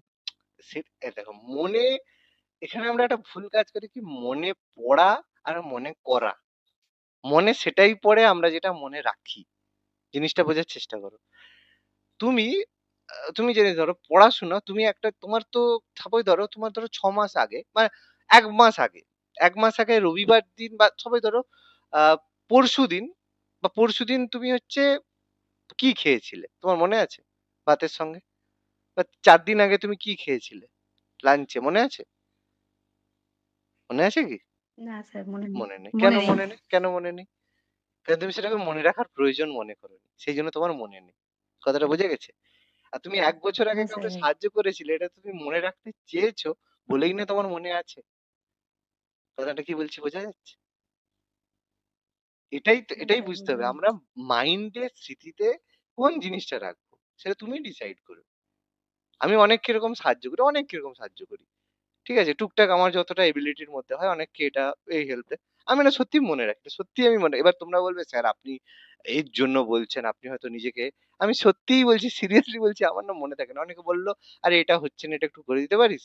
হ্যাঁ, ঠিক আছে। যদি আমার সেটা এর মধ্যে সাধ্যের মধ্যে থাকে, আমি সেটা করে দিই। তারপরে তারপরে হচ্ছে আমি ভুলেই যাই যে, "ও আচ্ছা তুই করে দিয়েছিলাম না?" সে তারপরে বলে, "আরে তুই আমাকে সেই করে দিয়েছিলি না? এটা সেই তো সেবারে তো ঠিক হয়ে গেল।" বলে, "ও আচ্ছা, আচ্ছা।" আমি সত্যিই ভুলে যাই। আর এটা তুমি যতক্ষণ করতে পারো তোমার মধ্যে কিন্তু অহংবোধ মানে নৈতিকতা, ওই জন্য নৈতিকতা বা ইগো তৈরি যদি হয়ে যায়, মানুষের সবচেয়ে বড় শত্রু হচ্ছে এই ইগো। ইগো যদি তৈরি হয় তুমি শেষ। তো আর তুমি বুঝতে পারবে না যে তুমি ভাবছো যে দান করে, আমি বিশেষ করে অনেক মানুষকে, আমারই অনেক পরিচিত রিলেটিভদের মধ্যেই আছে যে তারা কি করে বছরে মানে প্রায় লাখ লাখ টাকা দান করে। আমি কম বললাম, লাখ টাকা দান করে, ঠিক আছে? মানে একটা দিন যায় বিশ্বকর্মা পূজার সময় এত টাকা দান করে, প্রচুর টাকা দান করে। তাহলে তুমি কি ভাবছো যে হচ্ছে তাহলে কি বলবো যে সে ভুল কাজ করছে, খারাপ কাজ করছে? কখনোই না, সে ভালো কাজই করছে। কিন্তু সে যখন দান করে, সে সেই যে দানটা করে, সে সবার কাছে বলে বলে বেড়ায়, দেখো আমি ১৫০০ লোককে দান করেছি, আমি ৫,০০০ লোককে দান করেছি, আমি ১০,০০০ লোককে খাওয়াই। এই কথাটা সে সে নিজে মুখে বলে বলে বেড়ায়। এটা করো না। কি বলছি বোঝা গেছে? তোমার খ্যাতির কথা লোককে বলতে দাও। তুমি বলো না। তুমি বলবে, "না, না, ওসব কিছু না।" তোমাকে সবসময় বিনম্র থাকতে হবে। বিনম্রতা তোমাকে তুলবে। আকাশে মানে তোমাকে মানে ভালো মানুষ বানাবে। আর তুমি যদি ভাবো লোককে বলে বলে বেড়াবো, সোশ্যাল নেটওয়ার্কিং এ দেখাবো, দেখো আমি ১৫০০ লোককে খাওয়াচ্ছি, সেটা হবে না। কি বলছি বোঝা গেছে? এই তো একটা কথা উদাহরণ দিই, গৌতম গম্ভীর এই যে খাওয়ায়। তুমি জানো কি ৳১ না ৳১ না ৳১০ একটা তার হোটেল আছে। সেখানে বাচ্চারা হচ্ছে ৳১ মনে হচ্ছে। ৳১ দিয়ে সম্ভবত হচ্ছে মিল খেতে পারে। জানতে এটা? কেউ না জানো না? জানো? হ্যাঁ স্যার অনেক জায়গায় আছে এরকম। গৌতম গম্ভীর করতো এটা জানো? করে এটা জানো? হোটেল আছে এরকম? না না স্যার স্যার, জানি না না। স্যার। কেন জানো না? কারণ সে প্রচার করে না। ঠিক আছে? কিন্তু সলমন খানের যে বিইং হিউম্যান আছে এটা তো সবাই জানো। কেন না সে প্রচার করে। কি বলছি বোঝা গেছে? তোমাকে বুঝতে হবে। প্রচার করলে মানুষ সবই জানবে। হুম? তো গোলবার্গ তার নৈতিক বিকাশে এই কথায় জ্ঞানমূলক দ্বন্দ্বের বিশেষ ভূমিকা দেখা যায়। যে ব্যক্তির বিশ্বাসের সঙ্গে বাহ্যিক পরিবেশের সংঘাতের ফলে জ্ঞানমূলক দ্বন্দ্বের সৃষ্টি হয়। ব্যক্তি জানে মিথ্যে বলা পাপ, পাপের জন্য সেই পাপের শাস্তি হয়। কিন্তু ব্যক্তি যখন দেখে মিথ্যে কথা বলে কোনো ব্যক্তি লাভবান হয়, তখন তার মধ্যে জ্ঞানমূলক দ্বন্দ্ব দেখা যায়। এবং নীতিবোধ দ্বন্দ্বের অবসান ঘটিয়ে ব্যক্তিকে সাম্য অবস্থায় ফিরিয়ে আনে। কে ফিরিয়ে আনে? নীতিবোধ তাকে সাম্য অবস্থায় ফিরিয়ে আনে। এই জন্য জ্ঞানমূলক দ্বন্দ্ব। এই যে যখন 10 বছর আগে চিন্তা করো, আজ থেকে 10 বছর আগে নিজেদের বন্ধু বান্ধব অনেকেই আছো যে সেই 10 বছর আগে 2014 বা 16 সালে অনেকে চাকরি পেয়েছিল স্কুল সার্ভিস কমিশন। তোমরা প্রত্যেকেই জানো যে টাকা দিয়ে চাকরি পেয়েছিল। তুমি জানো সেই সময় তোমার কাছে অপশন ছিল না, বা তুমি সেই সময় টাকা জোগাড় করতে পারোনি, সেই জন্য তুমি সেই সময় চাকরি নাওনি। কিন্তু তুমি যদি সেই সময় 10 লাখ টাকা জোগাড় করে নিতে পারতে, তুমি সেই চাকরিতে ঢুকে যেতে। অবশ্যই বাস্তব কথা বলছি, প্রত্যেকে যারা করনি বুকে হাত দিয়ে বলো তো, সেই সময় যদি 10 লাখ টাকা থাকতো বা জোগাড় করতে পারতে, তোমরা টাকা দিয়ে হচ্ছে চাকরি করতে না? আমি বুকে হাত দিয়ে বলছি, যে একদম বুকে হাত দিয়ে বল যে পারতে। আমি 100% বলে দিচ্ছি, এখানে যারা ক্লাস করছো তার মধ্যে 100 জনের মধ্যে 98 জন অবশ্যই করতে। 1-2 জন এরকম হয়তো আছো বা হবে যারা বলবেন না আমাকে 10 লাখ কেন, আমি সেই সময় যদি আমার কাছে 50 লাখও থাকতো তাহলে আমি সেরকম ভাবে করতাম না। কিন্তু 100 জনের মধ্যে 98 জন সেই জায়গা, কারণ মনে হতো যে দেখো সবাই তো করছে, সবাই চাকরি দিয়ে টাকা দিয়ে চাকরি পেয়ে যাচ্ছে, তারপরেও দেখেছো যে সে বিয়ে করছে, তার বাচ্চা হচ্ছে, ফ্যামিলি হচ্ছে, তোমার খুব কষ্ট হচ্ছে, তোমার কষ্টের লাইফ যাচ্ছে। আজকে কি হলো? 10 বছর পরে তাদের কি অবস্থাটা হলো? চাকরি রইলো? তাদের কি অবস্থার মানে সিচুয়েশনের মধ্যে ফেস করেছে, আমি তো আর নিজেরাই জানো। যদি পরিচিত কেউ থাকে নিজেরাই দেখেছো যে তারপরে তাদের অবস্থা কি হয়েছে। সোসাইটিতে তাদের মানে যাই হোক কি কি হয়েছে আমি নতুন করে বলছি না। তাহলে ব্যাপারটা কি? কে আটকে দিয়েছিল ওই 2-1 জনকে? তাদের নীতিবোধ আটকে দিয়েছিল। তাহলে জ্ঞানমূলক দ্বন্দ্ব সবসময় হবে। দেখবে যে চিটিংবাজি করছে সে বড়লোক হচ্ছে। যে মানে এ করছে সে বড়লোক হচ্ছে। তো মনে হবে ইস আমিও যদি এরকম করি তাহলে আমিও বড়লোক হবো। এটা মনে হচ্ছে। তো তোমাদের আমি একটা সুন্দর একটা থট বলি। একটা ছোট্ট একটা থট বলবো, ঠিক আছে? একটা উদাহরণ দিচ্ছি, ঠিক আছে? সাপোজ তুমি উত্তর দিবে, কোনো সমস্যা নেই। তোমার 2টো ছেলে আছে, ঠিক আছে? এ একটা ছেলে, বি একটা ছেলে। খুব ভালোভাবে উত্তর মানে কথাটা খুব ভালো করে মন দিয়ে শোনো। এ একটা ছেলে আছে, বি একটা ছেলে আছে। তোমার হচ্ছে সাপোজ ধরো হচ্ছে 100 বিঘা জমি আছে। ঠিক আছে? তোমার 100 বিঘা জমি আছে। তোমার 2টো ছেলে আছে, এ আর বি। 2টো ছেলে আছে। এবার বৃদ্ধ অবস্থা হয়ে গেছে। এ যে ছেলেটা সে কি করে? সে হচ্ছে সবসময় তোমাকে ঝামেলা করে। বাবা আমাকে সম্পত্তি দাও, আমাকে সম্পত্তি দাও, এই করবো, সে করবো। বি যে ছেলেটা সে কোনো ঝুট ঝামেলা করে না। সে তোমার কাছে থাকে, পছন্দ করে, তোমার সঙ্গে থাকে, তোমার সাথে গল্প করে। 2 যখন ছেলে। একজন ছেলে সবসময় ঝামেলা করে, আমাকে এই দাও, ওই দাও, ওই দাও। আরেকটা ছেলে কোনো ঝামেলা করে না, সে তোমার সাথে থাকে। এবার তোমার কাছে ডিসিশন নিতে বলা হলো যে তুমি এখানে কি করবে? তোমার কাছে 2-4টে অপশন রাখা হলো যে তুমি এখানে করতে পারো 2 জনকে 50-50 যদি ভাগ করতে যাও তাহলে এ তোমাকে একদম অবস্থা খারাপ করে দিবে। হ্যাঁ, আমি বড় ছেলে, আমি বেশি পাবো, সে ঝামেলা করছে। তো তোমাকে ভাগ করতে হলো, একজনকে 80 বিঘা দিতে হবে, একজনকে 20 বিঘা দিতে হবে। এটা ডিসাইড করা হলো। এবার যে 20 বিঘা পাবে, বা সাপোজ ধরো এরকম হলো যে হচ্ছে সাপোজ ধরো এই 100 বিঘার মধ্যে সে তুমি ডিসাইড করলে যে হচ্ছে আহ কি বলে তুমি ভাগ করলে 50 বিঘা 50 বিঘা ভাগ করলে, ঠিক আছে? 50 বিঘা 50 বিঘা তুমি ভাগ করলে, দিয়ে ডিসাইড করলে 50 সাপোজ ধরো 90 বিঘা তোমার জমি আছে, তুমি কি করলে এটাকে 30 বিঘা 30 বিঘা তিনটেতে ভাগ করলে। একটা ভাগ তুমি নিজের কাছে রাখলে, একটা ভাগ এ কে দিলে, একটা ভাগ বি কে দিলে। এবার তারপরে ডিসাইড হলো যে যে তোমার এর কাছে তোমার মানে কেয়ার রাখবে। এবার তুমি ডিসাইড করতে পারো যে এর মধ্যে কোন ছেলে তোমার কাছে থাকবে। যে থাকবে সে পরে ধরো তুমি তার কাছে সে তোমার জিনিসটা পাবে। মানে তোমার কাছে অপশন আছে 2টো ছেলের মধ্যে একটা ছেলেকে নিজের কাছে রাখা, আরেকটা ছেলেকে বাইরে দিয়ে দেওয়া। মানে সে তোমার আলাদাভাবে থাকবে। এবার যে ছেলে বাইরে চলে যাবে তাকে তুমি বেশি দিতে পারো বা তাকে তুমি কম দিতে পারো। এবার কম দিলে সে ঝামেলা করবে, প্রত্যেকদিন এসে ঝামেলা করবে যে হ্যাঁ আমাকে কম দিলে, এই দিলে, সেই দিলে, এরকম। তাহলে তুমি কি করবে? তুমি কি এটা করবে যে তোমার বড় যে ছেলে আছে তাকে বেশি সম্পত্তি দিয়ে তাকে বলবে তুই নিজের মতো থাক, আর যে ছোট ছেলে তাকে মানে কম সম্পত্তি রেখে নিজের কাছে রাখবে? না কি করবে তুমি? কি চাইবে তুমি বলো?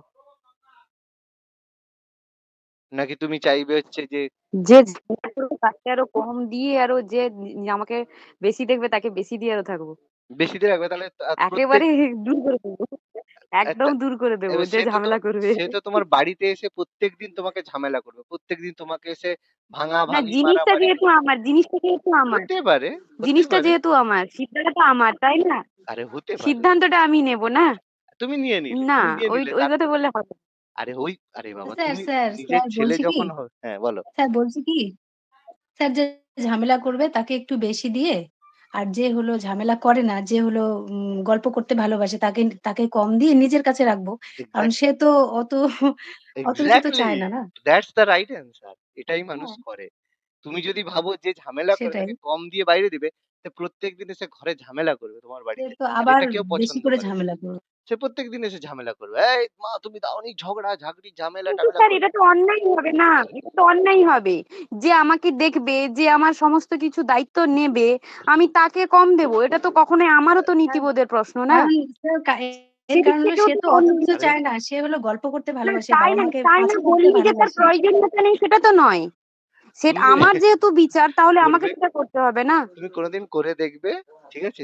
কোনোদিন যদি মানে ভগবান না চাক হোক, কিন্তু তুমি 50টা এরকম লোককে জিজ্ঞেস করে দেখবে যার 2 টো ছেলে, ঠিক আছে? যাদের মধ্যে সে সম্পত্তি যখন না, ভাগ আমাদের করে। না স্যার, আমাদের বাড়িতে উল্টো হয়েছে। আমাদের বাড়িতে উল্টো হয়েছে মানে কি, আমাদের বাড়িতে যিনি সবকিছু মেনটেন করেছেন তাকেই কম দেওয়া হয়েছে, আর যিনি কোনো কিছু মেনটেন করেনি, কোনো ঝামেলাই কোনো কিছুতেই নয়, উনি সব দিক থেকে প্রফিট অ্যান্ড প্রফিট, প্রফিট, ঠিক আছে? প্রফিট কারণ সে কিন্তু আমার ঝগড়াটা করতে পারে। হ্যাঁ, উনি কারণ সে কোনো কিছুর মধ্যে নেই কিন্তু প্রফিট। প্রফিট এটা কেন, আমাদের মানে কেন আমার দেখা প্রফিট, এটা মানে কেন বলছি। প্রফিট, কেন প্রফিট? কারণ সে ঝগড়াটা করে, ঝামেলা করে। সেই জন্য প্রফিট সে। না, না স্যার, ঝগড়া করে না, ঝগড়াও করে না, কোনো কিছুর মধ্যে থাকে না, নয় কোনো কিছু প্রোটেক্ট করে, নয় কোনো কিছু। দেখুন, একটা আচ্ছা যাই হোক। সম্পত্তি প্রোটেক্ট করতেও তো একটা ঝগড়ার হুম। দরকার, বা একটা তো যাই হচ্ছে হোক, তোমার ঘরে ছুটাছুটির তাহলে দরকার, একটু একটা উল্টো ব্যাপার। আচ্ছা যাই হোক। ইনভেস্টমেন্ট দরকার। সে ওগুলো করে না, সে ওগুলো আচ্ছা করে ঠিক না, আছে, ঠিক কিন্তু আছে, বাদ সেই দাও।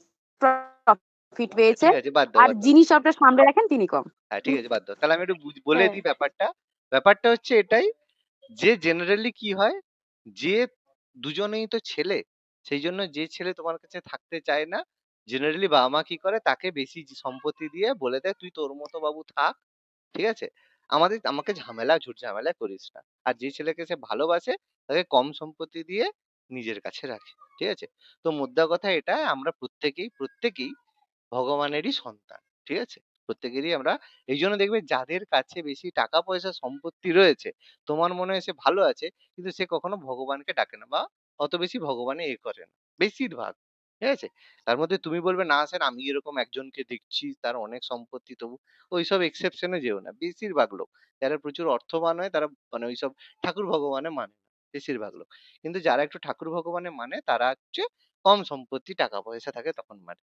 তো এটা ব্যাপার, যে যারা হচ্ছে তোমার মানে হয় মানে, ওই জন্য ভগবান যাদেরকে পছন্দ করে তাদেরকে কম সম্পত্তি দিয়ে বা কম জিনিসপত্র দিয়েই রাখে। আর যাদেরকে অপছন্দ করে তাদের কাছেই বেশি সম্পত্তি থাকে, কারণ প্রত্যেকেই আলটিমেটলি তার সন্তান। ওকে?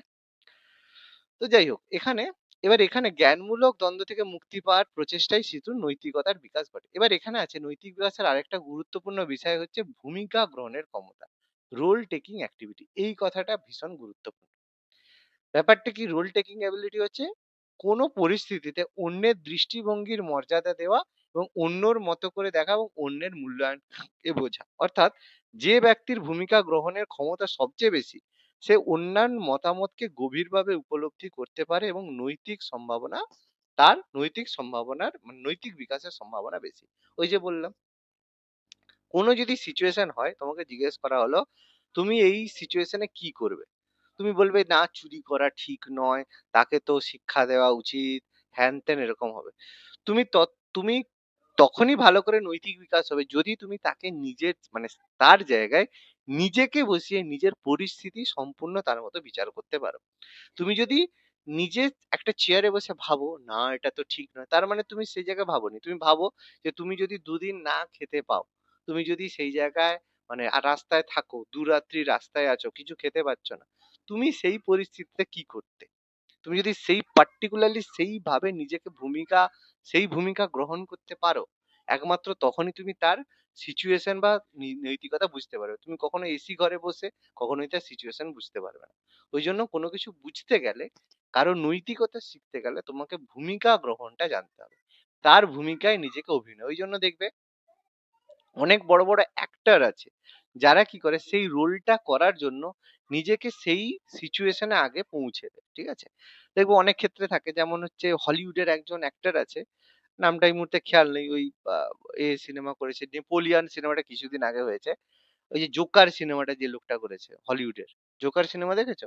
হলিউডে একটা জোকার বলে একটা সিনেমা আছে, লেজেন্ডারি একটা অ্যাক্টরের নামটা খেয়াল নেই, মুখেই করে। বাংলার মানে হিন্দি ফিন্দির নয়, বলিউড হলিউডে জোকার বলে একটা সিনেমা আছে। ওর যে অ্যাক্টরটা আছে সে একটা সিনেমা করেছিল, যে হচ্ছে মানে তার একটা হাত মানে প্যারালাইজড, ঠিক আছে? সেই সিনেমাটা তার মানে তার যে অ্যাক্টিং করতে হবে সেটা, সেই কারণের জন্য সে মানে ফিল্ম সাইন করার পরে সে বলছে আমি ফিল্মটা ১ বছর পরে শুরু করবো। তখন বলছে কেন ১ বছর কি হবে? সে ১ বছর পুরোপুরি নিজের হাতকে প্যারালাইসিস করে নিজে সেই রকম ভাবে ১ বছর সেই রকম ভাবে নিজের জীবনকে মানে চালনা করছে। নিজে সেইভাবে ১ বছর নিজেকে প্যারালাইসিস করার মতো রেখে ভাবছে যে আমি প্যারালাইসিস সবসময়। যাতে তার অ্যাক্টিংটা সেভাবে ন্যাচারাল হয়। ঠিক আছে? তোমরা ভাবলে হয়তো অবাক হচ্ছ যে হাঁ করছো। তুমি সার্চ করে দেখবে যদি বলো, এবার আমি একটা কথা সবসময় বলে দিই যে হ্যাঁ, মনে হচ্ছে স্যার আপনি ঢপ মারছেন। মানে বাকায়দা তুমি সার্চ করে দেখবে, আমার নামটা এই মুহূর্তে খেয়াল নেই। ওই জোকার সিনেমার যে হিরো নেপোলিয়ানো করেছে, এরকম লেজেন্ডারি অ্যাক্টর।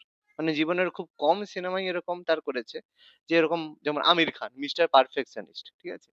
কি করে পুরো অ্যাক্টিংটাকে বোঝার জন্য সে ১ বছর ধরে সেই স্ক্রিপ্টটার উপরে সে পুরোপুরি নিজের জীবন দেয়। তারপরে সে একটা সিনেমা বানায়। ঠিক আছে? এরকম না, মানে এরকম প্রচুর অ্যাক্টর আছে যারা সেই সিনেমাটা করার জন্য বহু মানে রোলকে সেই জায়গায় করে দেয়। ঠিক আছে? যেমন ওই হ্যাঁ এই স্যার, আমির সিনেমাটা আমির খান দঙ্গলে স্যার করেছিলেন। আমির খান দাঙ্গলে করেছিল। আবার একটা কি সিনেমা ছিল যাতে হচ্ছে, দাঁড়াও, তার সঙ্গে হ্যাঁ, এটাও একটা বলেছিল। আমি জানি না এটা সত্যি কি মিথ্যা জানি না। পদ্মাবত করার আগে নাকি হচ্ছে, পদ্মাবত যখন সিনেমার শুটিং হয়েছিল, রণবীর কাপুর নাকি রণবীর সিং নাকি দীপিকা পাডুকোনের সাথে নাকি ১ বছর কথা বলেনি। ঠিক আছে? আমি জানি এটা ঢপ, আমি জানি, ভালো করেই জানি। কারণ কি নাকি সেই ঘৃণা বা এ দেখানোর জন্য এটা ঢপ, এটা আমি আগেই বললাম। কারণ বলিউডে রণবীর সিং এর অত বিশাল ডেডিকেশন নেই যে সেটা করবে। কিন্তু এটা সে বলেছে, এটা ঢপের কথা। ঠিক আছে? এটা আমি ভালো করেই বলছি। এটা ঢপ। পরিষ্কার বলছি এটা ঢপ। কারণ রণবীর সিং এর অ্যাকচুয়াল মানে আম মানুষটা একটু অন্যরকম। ঠিক আছে? মানে বলতে গেলে খারাপ। মানে আমি বললাম না, খারাপ ভালো কাউকে বলা যায় না। কিন্তু রণবীর সিং সত্যি কথা খারাপ। ঠিক আছে? বাট দীপিকা পাডুকোন তো আর বলে লাভ নেই। তাও আবার স্যার দীপিকা পাডুকোনের সঙ্গে। হ্যাঁ, সেও খারাপ। দুটোই মানে মানে যত সম্ভব খারাপের খারাপ। দুটো খারাপ ভালো, মানে পটেছে ভালো আরকি। আর যদি দুটো ভালো বলো তাহলে আছে সিদ্ধার্থ মালহোত্রা আর কিয়ারা আদবানি। এরা দুজন সত্যিই মানে ডিসেন্ট। ঠিক আছে? এরা দুজন ডিসেন্ট।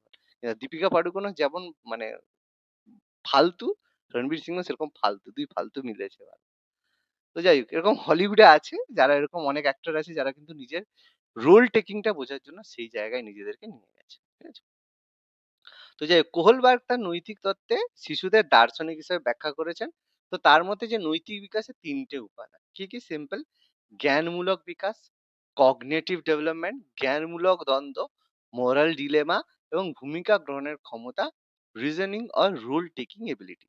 এই ৩টে জিনিস যদি কারো সঠিকভাবে কাজ করে তাহলে তার মধ্যে নৈতিক বিকাশ হবে। এই ৩টে জিনিস হতে হবে। প্রথমত জ্ঞানমূলক বিকাশ হতে হবে। দ্বিতীয়ত জ্ঞানমূলক দ্বন্দ্ব হবে। কি কি জিনিস আমি আলোচনা করলাম, যে ভূমিকা গ্রহণের ক্ষমতা, জ্ঞানমূলক দ্বন্দ্ব। এই যে জ্ঞানমূলক দ্বন্দ্ব কখন সৃষ্টি হয়? যখন সে জানে দুটো জিনিসের মধ্যে, যে সে জানে মিথ্যে কথা বলা ভুল, কিন্তু আবার দেখছে মিথ্যে কথা, তখন তার মধ্যে জ্ঞানমূলক দ্বন্দ্বের সৃষ্টি হয়। তাহলে যখন জ্ঞানমূলক দ্বন্দ্ব থেকেই তার মধ্যে জ্ঞানমূলক বিকাশ হয়, যখন সে নীতিবোধের মাধ্যমে জ্ঞানমূলক বিকাশ হয়। আর সেটা কিভাবে হয়? ভূমিকা গ্রহণের মাধ্যমে। তাহলে ৩টা উপাদানই দেখছো পরস্পরের উপরে নির্ভরশীল। এর মধ্যে যেকোনো একটা যদি তোমার মধ্যে ডিলেমা হয়, তাহলে কিন্তু তুমি সেখানে ভারসাম্য রক্ষা হবে না। যেমন জ্ঞানমূলক বিকাশ জ্ঞানমূলক দ্বন্দ্বের কারণে হয়। তোমার মধ্যে যদি জ্ঞানমূলক দ্বন্দ্ব সৃষ্টি হয়, হ্যাঁ এটা ঠিক এটা ভুল, যদি জ্ঞানমূলক দ্বন্দ্ব হয়, তাহলে জ্ঞানমূলক বিকাশ, তোমার মনের মধ্যে যদি জ্ঞানমূলক বিকাশ থাকে তাহলেই না জ্ঞানমূলক দ্বন্দ্ব হবে। তুমি যদি দেখো ছোটবেলা থেকে যে চুরি করে তুমি দেখতে পাচ্ছ বস্তিতে যে সবাই একে অপরকে গালিগালাজ করছে, সেভাবেই তার জীবন প্রত্যেকের বড় হচ্ছে। তার মানে তোমার তো জ্ঞানটা এটাই বলছে যে সবার সাথে কথা বলতে গেলে ভাই গালি দিতে হবে, কিছু করার নেই। তাহলে তোমার জ্ঞানমূলক বিকাশ সেভাবে ঘটেছে। তাহলে তুমি যদি দেখো তোমার সামনে কেউ গালি দিচ্ছে, তোমার কি কখনো খারাপ মনে হবে? কোনদিন খারাপ মনে হবে না। কারণ তোমার মধ্যে জ্ঞানমূলক বিকাশ নেই। তাহলে জ্ঞানমূলক দ্বন্দ্ব কিভাবে সৃষ্টি হবে? হবে না। কিন্তু তুমি যে সোসাইটিতে বড় হয়েছো সেখানে দেখেছো যে না, খারাপ কথা বলবে না। তাহলে যখনই তোমার সামনে কেউ খারাপ কথা বলবে, তখনই তোমার মধ্যে জ্ঞানমূলক দ্বন্দ্বের সৃষ্টি হবে। তাহলে জ্ঞানমূলক দ্বন্দ্বের সৃষ্টির জন্য তোমার মধ্যে জ্ঞানমূলক বিকাশের দরকার। আর এই দ্বন্দ্বের কিভাবে মানে অবসান হবে?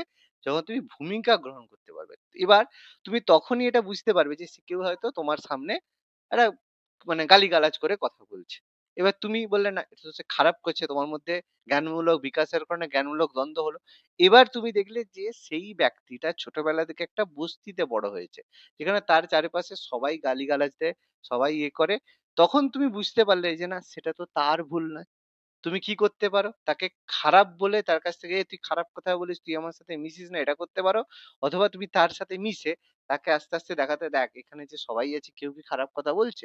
বলছে, "না।" তাহলে খারাপ কথা বলা কি ভালো? দেখ যদি হতো সবাই করতো। তাহলে সেই জায়গায় থেকে, সে আস্তে, আস্তে ভালো কথা বলা শিখবে। তাহলে তোমাকে তার ভূমিকা গ্রহণ করতে হবে। দেখতে হবে যে কোন সিচুয়েশন এ কথাগুলো বলছে। এই যে এত ভালো, ভালো ছেলে স্কুল থেকে এত ভালো, ভালো পড়াশোনা করছে। ইঞ্জিনিয়ারিং কলেজে যে এত গালিগালাজ কি করেছে? ইঞ্জিনিয়ারিং কলেজে যাওয়ার পরে গালিগালাজ, তারপরে মানে ওই বাবা আছে, তারপরে সব আছে। বাবার তো সব রকম উপাদানই আছে। তো সবই তাদের চলছে। কি বাকি নেই তাদের? আর মুখের কথা তো বলে লাভ নেই যে কি মুখের কথা হয়। ঠিক আছে? আমার সব রকমের বন্ধু-বান্ধবের মোটামুটি মানে আছে। তো জানি আমি ওইজন্য কে কিরকম ব্যাপার-স্যাপার। তো ইঞ্জিনিয়ারিং গেলেই সব ভালো, ভালো স্টুডেন্ট গুলো যে একদম মানে একদম যথাযথ জিনিস তৈরি হয়ে যায় আরকি। তাহলে কিসের জন্য হচ্ছে? সেই যে পরিবেশে বড় হচ্ছে। ঠিক আছে? তাহলে সেই হচ্ছে ব্যাপার। তাহলে ৩ টেরই কিন্তু খুব গুরুত্বপূর্ণ।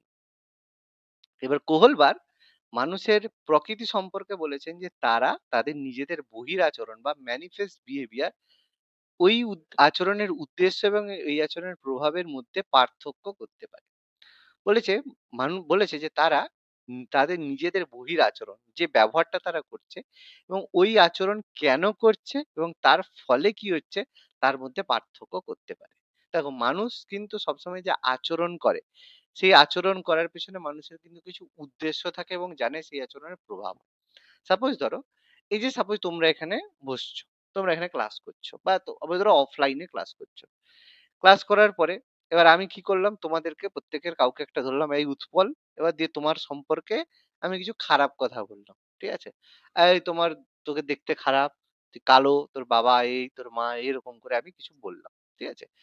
এবার কি হলো, তোমার মনের মধ্যে একটা খুব খারাপ ইম্প্যাক্ট পড়লো, স্যার এরকম কথা বললো। কিন্তু তুমি বাধ্য হয়ে কিছু বলতে পারলে না। কেন? কারণ স্যার বলেছে, কি করব? স্যার বলেছে, স্যার তো আমাকে পরীক্ষার নাম্বার কম দেবে, কিছু হবে। এবার তুমি কি করলে? সেই জিনিসটা তুমি কি করলে? এ করলে। কিন্তু তোমার মনের মধ্যে একটা বলল যে, "স্যার এরকম বলল। আ এখানে তো কিছু বললাম না, কিন্তু স্যারকে অন্য দিক থেকে দেখিয়ে নেবো।" দিয়ে তুমি গেলে বন্ধু-বান্ধবকে ডাকলে। ডেকে এবার আমি যখন বাড়ি যাবো, তখন আমাকে ধরে এক জায়গায় মারামারি, ফাটাফাটি করে মাথা-ফাথা ফাটিয়ে দিয়ে হসপিটালে ভর্তি করে দিল। ঠিক আছে? তাহলে এবার তার মানে আমি যে আচরণটা করলাম, সেই আচরণের উদ্দেশ্য ছিল কি? এবার আমি হয়তো উদ্দেশ্য ছিল যে তোমাকে অপমান করা। কিন্তু তার প্রভাব কিন্তু অন্যদিকে চলে গেল। ঠিক আছে?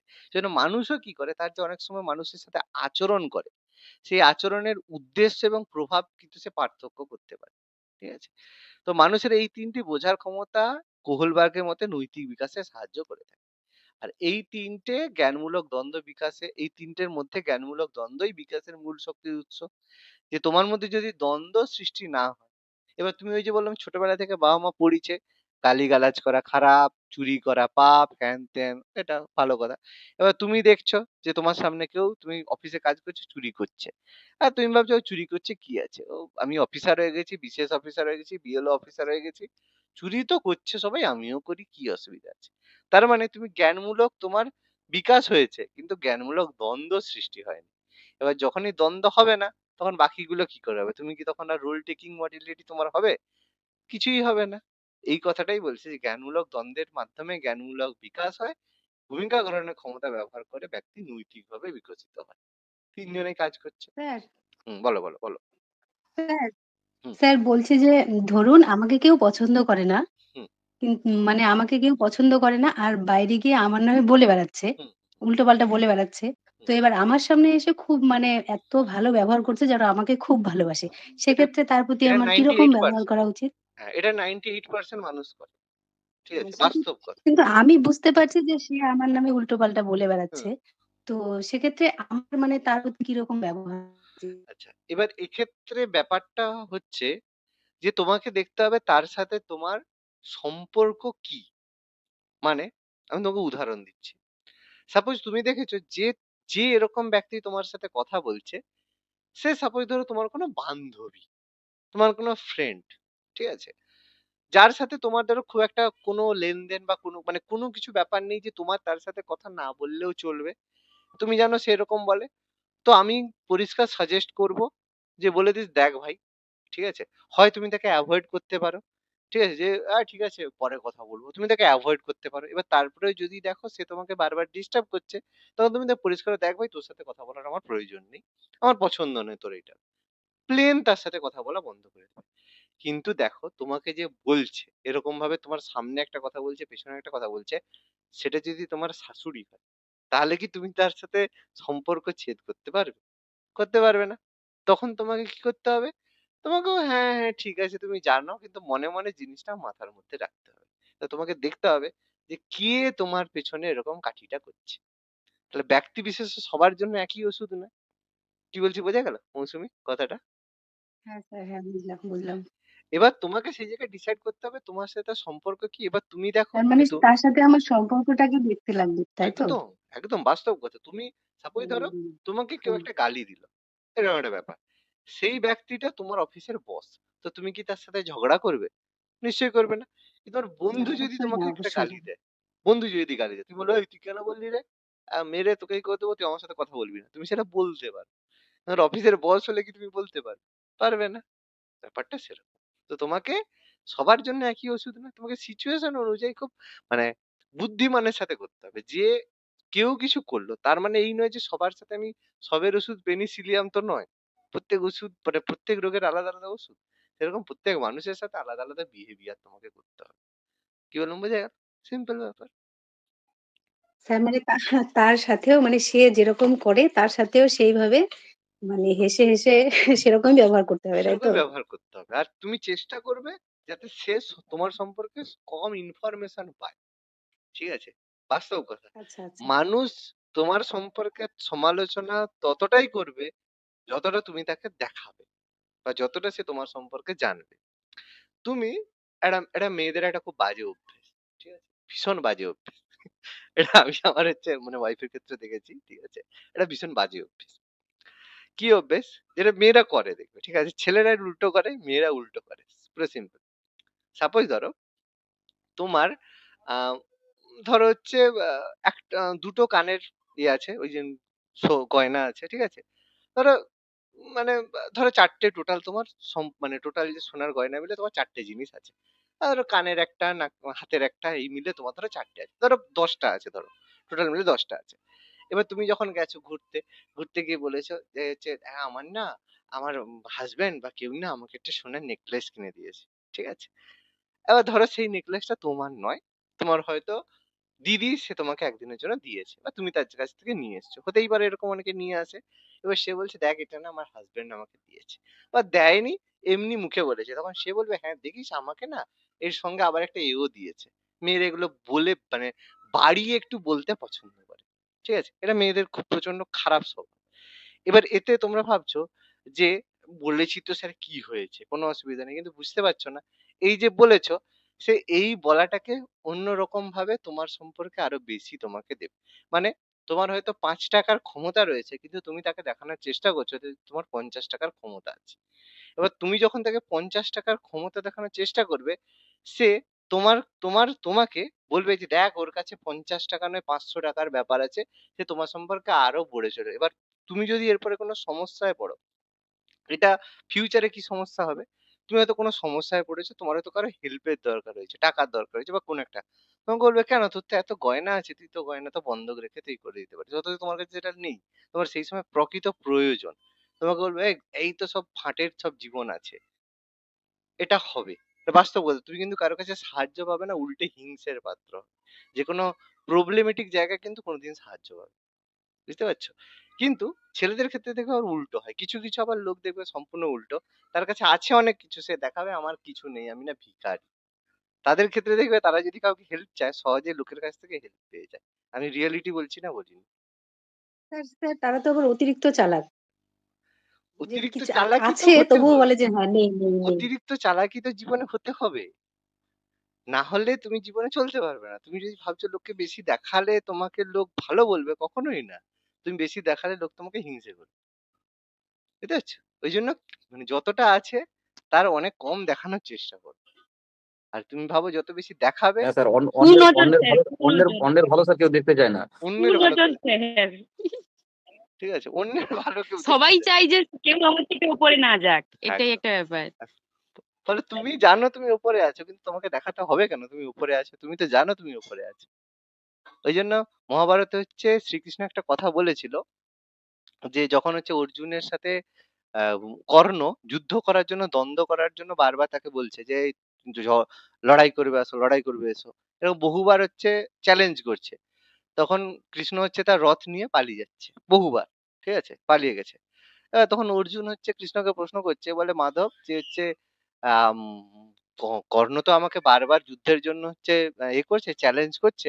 তো ক্ষত্রিয় হিসাবে আমার তো ধর্ম এটাই যে তার মানে চ্যালেঞ্জের উত্তর দেওয়া, যে আমি কি তার সাথে লড়াই করতে পারবো না? সেই কারণে কি আপনি নিয়ে চলে যাচ্ছেন? তখন কৃষ্ণ একটা কথা বলছে, যে সমস্ত চ্যালেঞ্জ অ্যাকসেপ্ট সেই করে যার নিজের ক্ষমতা সম্পর্কে কোনো মানে নেই, মানে নিজের ক্ষমতা সম্পর্কে কোনো মানে কনফিডেন্স নেই। তোমাকে বললো, এই তুই এটা করে দেখা, তো তুই এটা পারবিই না। তো তুমি কি সঙ্গে সঙ্গে তাকে প্রমাণ করে দেখাবে যে তুমি সেটা করতে পারো? কখনোই না, এটা তুমি কখনোই করবে না। তুমি জানো যেটা করতে পারো, সেটা তোমাকে কাউকে সবাইকে দেখানোর প্রয়োজন নেই। দেখাবে তাকে যে যে জায়গায় তোমার প্রয়োজন আছে। কি বলছি বোঝা গেছে? ফলে লোককে দেখানোটা কি খুব প্রয়োজন? প্রয়োজন নেই। আমার কথাটা আমি বোঝাতে পেরেছি না পারিনি? হ্যাঁ স্যার বুঝলাম। ব্যাস, এটা বুঝলেই হলো। আচ্ছা, তো যাই হোক, এবার নৈতিক কোহলবার্গে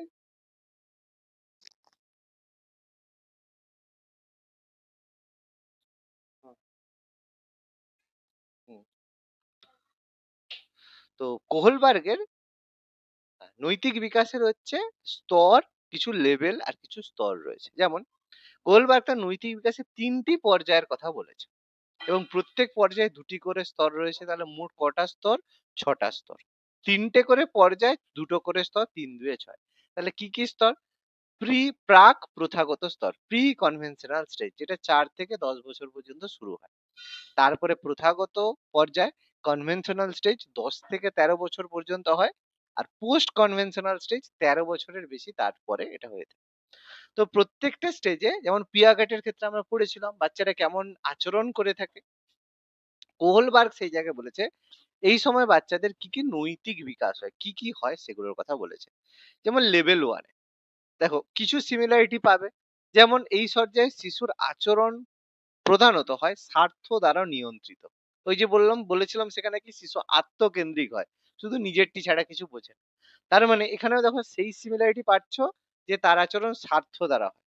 যে তুমি তাকে বলো যে এই তোকে তুই এটা কর, তোকে আমি চকলেট দেবো, সে জানে আমি চকলেট পাবো সেই জন্য এটা করব। এটা করলে আমার ভালো হবে তাহলে এটা করবো। টোটালি স্বার্থপর, ঠিক আছে।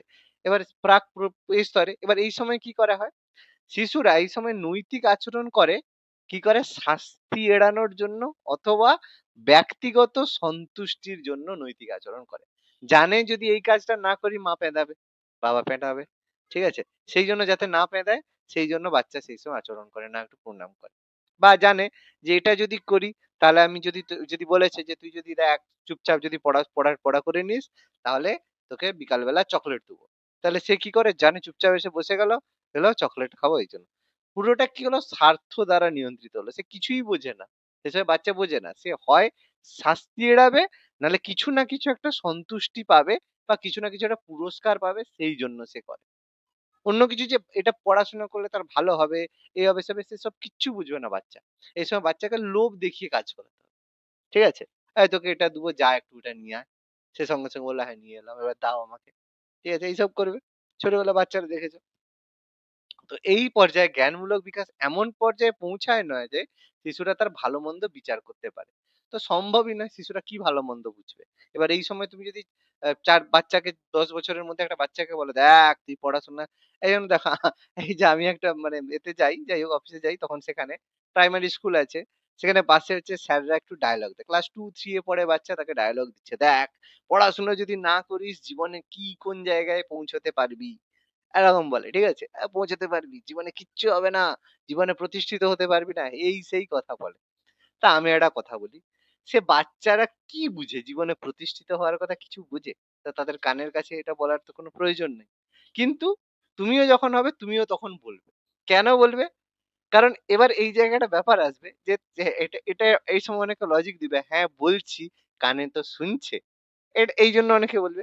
কিন্তু মোদ্দা কথা এটা, তুমি যে বা সে স্যার যে সে সময় বলছে, সে শুধু সে কথাটা কিন্তু নিজেকে শোনানোর জন্য বলছে। এই যে কি বললাম?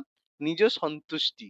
সে বলল যে হ্যাঁ, যে হচ্ছে আমি এটা হয়েছে আমি বলেছি তার মানে হ্যাঁ আমি তো বলেছি। এবার বাচ্চারা শুনলো না শুনলো আমি কি বুঝবো? ঠিক আছে? মোদ্দা কথা এটা। এই সময় বাচ্চাদের তুমি কিছু বোঝাতে পারবে না। তুমি যদি ভাবো ক্লাস 2-3 এর বাচ্চাকে বোঝাবে যে তুমি পড়াশোনা করে একটা ভালো জায়গায় যাবে, সে সেটা বুঝবে না। তোমাকে তাকে কি করতে হবে? একটা নিয়মের মধ্যে বাঁধতে হবে। যে সকালবেলা উঠে তুমি পড়তে বসবে, ক্লাসে ফার্স্ট হতে হবে। ফার্স্ট হলে লোকে ভালো বলবে। এতটুকু তোমাকে বোঝাতে হবে। ওই যে ভালো মন্দ, এই ভালো মন্দ এতটা বুঝবে না। তাকে ছোট জায়গায় বোঝাতে হবে। ক্লাসে ফার্স্ট হতে হবে, লোকে ভালো বলবে। তুমি ফার্স্ট হলে তোমাকে সাইকেল দেবো, তুমি ফার্স্ট হলে তোমাকে এই দেবো, তোমাকে সেই দেবো, তাকে একটা লোভ দেখিয়ে করতে হবে। নট এটা নয় যে তুমি জীবনে প্রতিষ্ঠিত হওয়ার জন্য পড়াশোনা করো। সে প্রতিষ্ঠিত হওয়া কিছু বোঝে না। তো তাকে তুমি বোঝাবে কি করে? তাকে বোঝাতে তুমি পারবে না। কিছু, কিছু ছেলে এক্সেপশন হয়, দ্যাটস দ্য ডিফারেন্ট। কিন্তু মেজরিটি অফ কিন্তু বুঝবে না। ঠিক আছে? তো ওই জন্য ১ম স্তরে কি বলা হয়েছে? যে শাস্তি এবং বাধ্যতা। শাস্তি এড়ানোর জন্য শিশু অন্যের বাধ্য হয় এবং নিয়ম নীতি অনুসরণ করে। বাস্তব কথা। কোন রকমের নৈতিক বিচার দ্বারা প্রভাবিত হয় না। ঠিক আছে? ২য় স্তরে এখানে কি হয়? যে আত্মকেন্দ্রিক এবং বিনিময়। কেবলমাত্র স্বার্থ রক্ষার জন্য শিশু নিয়ম মেনে চলে। কেন সে নির্দিষ্ট আচরণ করবে তা সে বিচার করে না। অর্থাৎ আত্মকেন্দ্রিকতা দেখা যায়। এবং এখানে একটা বড় জিনিস ছোটবেলায় তো সবাই করেছো। বদলের নীতি দেখা যায়। যেমন তুমি আমার বই ছিঁড়েছো, আমি তোমার পুতুল ভাঙবো। তুমি আমার সাইকেল ব্যবহার করেছো, আমি তোমার খেলনা নেবো। এবার ছোটবেলাতে এটা আরো ভালো হতো। কেউ হয়তো কারো জামায় দাগ দিয়েছে। ঠিক আছে?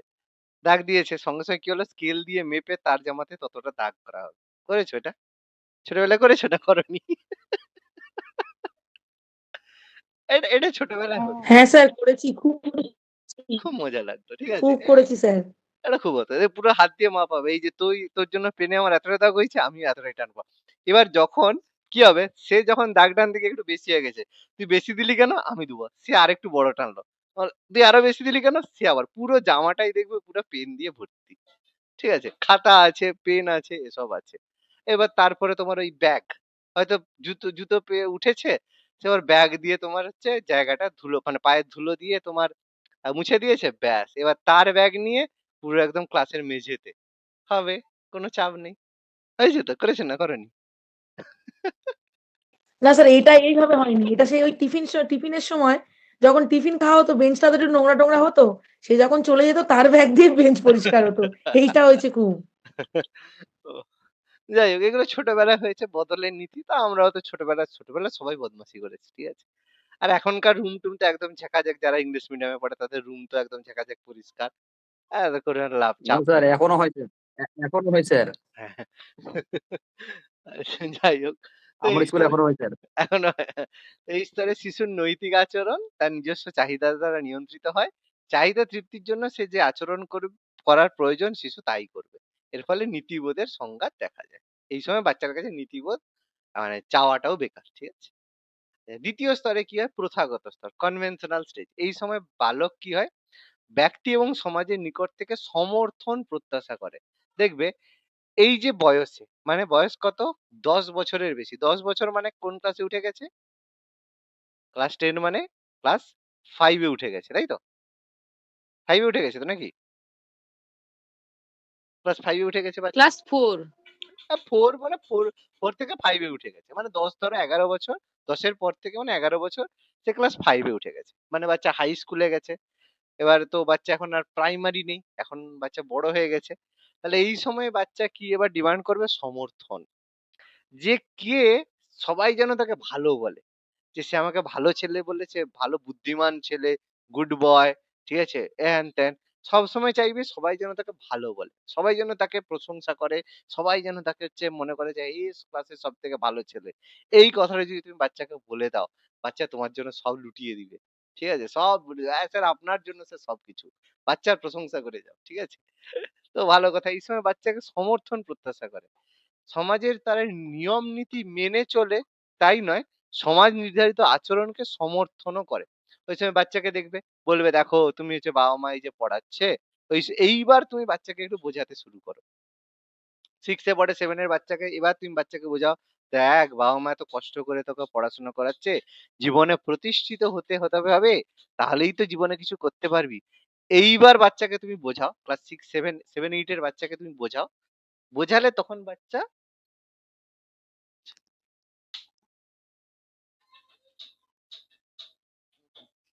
স্যার, স্যার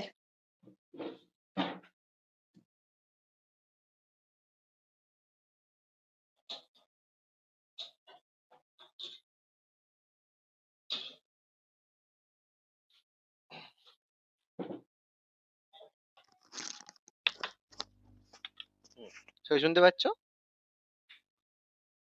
স্যার হ্যাঁ, বলো, বলো। হ্যাঁ, স্যার বলছি যে ধরুন বাচ্চার সাথে কেউ মানে খারাপ ব্যবহার করলো। হুম, খারাপ ব্যবহার বলতে নিজের বাচ্চাকেই শুধু ভালোবাসে আর হুম, অন্যের বাচ্চাকে বাচ্চা মনে করে না। হুম, তো সেক্ষেত্রে আমার কি সেখানে যেতে দেওয়া মানে উচিত হবে?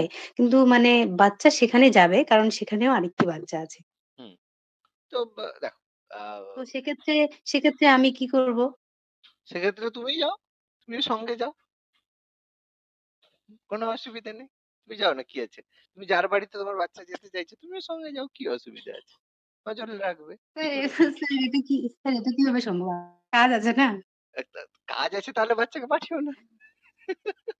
ও আচ্ছা, আচ্ছা যেকোনো বুঝলাম। একটা কাজ করতে হবে। দেখো মানে তুমি দেখো প্রত্যেকে এটাই মনে করে যে বাবু আমার বাচ্চা ভালো। আর পৃথিবীর যত বাচ্চা আছে সবাই আমার বাচ্চাকে খারাপ করার জন্যই প্রত্যেককে নিযুক্ত করা হয়েছে। ঠিক আছে? প্রত্যেকেই এটা মনে করে যে আমার বাচ্চা বাবু সবথেকে ভালো। স্যার না আ স্যার আম প্রত্যেকেই এটা মনে করে না। প্রত্যেকে এটা মনে করে।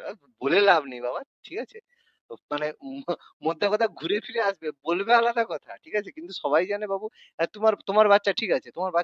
তোমার বাচ্চাকে কেউ যদি ধরে পেঁদায় তোমার সামনে, তুমি কি বলবে, "আরো মারো, আরো মারো।" তুমি বলবে? কোনদিন বলবে? কোনদিন বলবে না। ঠিক আছে? তুমি ঘরে না এসে তাকে কখনো বলব না। তাহলে তুমি তাকে বাঁচিয়ে আনবে না, নাকি তাকে বলবে তুমি এই বদমাশি করেছো ওকে মারো। তুমি মারবে ঘা কতক। ঠিক আছে? কিন্তু তার লোককে মারতে দিবে? কোনদিন মারতে দেবে না। ঠিক আছে? লোকের সামনে বলবে বাচ্চারই হয়েছে। কিন্তু মোদ্দা কথা মনে, মনে তো জানো না, না আমার বাচ্চা ভালো আছে। আমার বাচ্চা কি খারাপ হতে পারে? ঠিক আছে? তো মানুষ বলবে মুখে এক কথা কিন্তু করবে আরেক কথা। মানুষ অন্যরকম জিনিস বাবা। তো স্যার সে স্যার যেখানে বাচ্চার সাথে খারাপ ব্যবহার করা হবে সেখানে মানে বাচ্চাকে না পাঠানোই উচিত, তাই তো? অবশ্যই, অবশ্যই, অবশ্যই। বাচ্চাকে খারাপ ব্যবহার করলে তুমি পাঠাবে কেন? তুমি তাকে অন্য কিছু activity তেই করবে। এরকম হতে পারে। আমি ছোটবেলাতে মানে আমি যেখানে আমার ছোটবেলা থেকে বড় হয়েছি, মানে আমার ছোটবেলাটা যে জায়গায় কেটেছে, তো সেখানে কাছাকাছির মধ্যে সেরকম ভালো লোক মানে ছেলেমেয়েরা ছিল না আরকি। ঠিক আছে? তো যাই হোক মানে কাছাকাছির মধ্যে মানে আমার পাশাপাশি বাড়ি যারা ছিল তারা হচ্ছে আমার থেকে বয়সে বড়। তাদের সাথে আমি কি করব? আমার বয়সী সেরকম কোনো পাশাপাশি ছেলে ছিল না। আর যারাও টুকটাক ছিল তারা একটু মানে ক্লাস স্কুলে পড়তো। তারা একটু ওই ট্রাইবাল গোষ্ঠী মানে এরকম একটু মানে একটু নিচু মানে এর মধ্যে আরকি। মানে তাদের বাড়ির শিক্ষা-দীক্ষা বলো সঠিক নয়। ঠিক আছে? মানে বুঝতে পারছো ব্যাপারটা কি বলছি। তো সেইজন্য আমার ছোটবেলাটা কিন্তু আমার বেশিরভাগ সময়টা আমি স্কুলে যতটা খেলাধুলা অতটা বাড়িতে আসার পরে নিজের ঘরের বাউন্ডারির মধ্যে একা একাই ক্রিকেট খেলতাম, একা একাই ফুটবল খেলতাম। আমি কিন্তু পাড়ার কারো সাথে খেলতে যেতাম। পরিষ্কার কথা বলছি। ঠিক আছে? কেন? কারণ আমি জানি তাদের সাথে যদি মিশতে যাই আমি হচ্ছে খারাপ কথা শিখবো। এটা আমি ছোটবেলা থেকে হয়েছে। ওইজন্য আমার খাতা ছিল। ক্রিকেট খেলতাম বল নিয়ে এই সেওয়াগ স্কোর করেছে এত, স্কোর করেছে এত, বল করছি। নিজে বল করছি। এই বলে আউট হয়েছে। নিজে এরকম স্কোর করতাম। নিজে একা একাই খেলতাম। ঠিক আছে? কে কিরকম একা একা খেলেছে জানি না। বাট আমার ছোটবেলা তো বেশিরভাগটা এরকম একা একাই চলেছে। ঠিক আছে? তারপরে তো আবার পরে অনেকদিন ক্লাস 9 9 এ এসে তারপরে আমার কম্পিউটার আসে। তারপরে তো কম্পিউটারে একটু খেলাধুলা তো আছেই। তারপর তো হলো। কিন্তু তার আগে পর্যন্ত আমি একা একাই খেলেছি। তো বাচ্চার যেখানে তোমার হবে সেখানে বাচ্চাকে না পাঠানোটাই ভালো সবসময় না? তুমি বাচ্চাকে মানে সামাজিকতা শেখাতে গিয়ে অসামাজিকতা তো শিখিয়ে দেবে না, সেটা তো কখনো প্রত্যাশিত নয়। ঠিক আছে, এটাই ব্যাপার।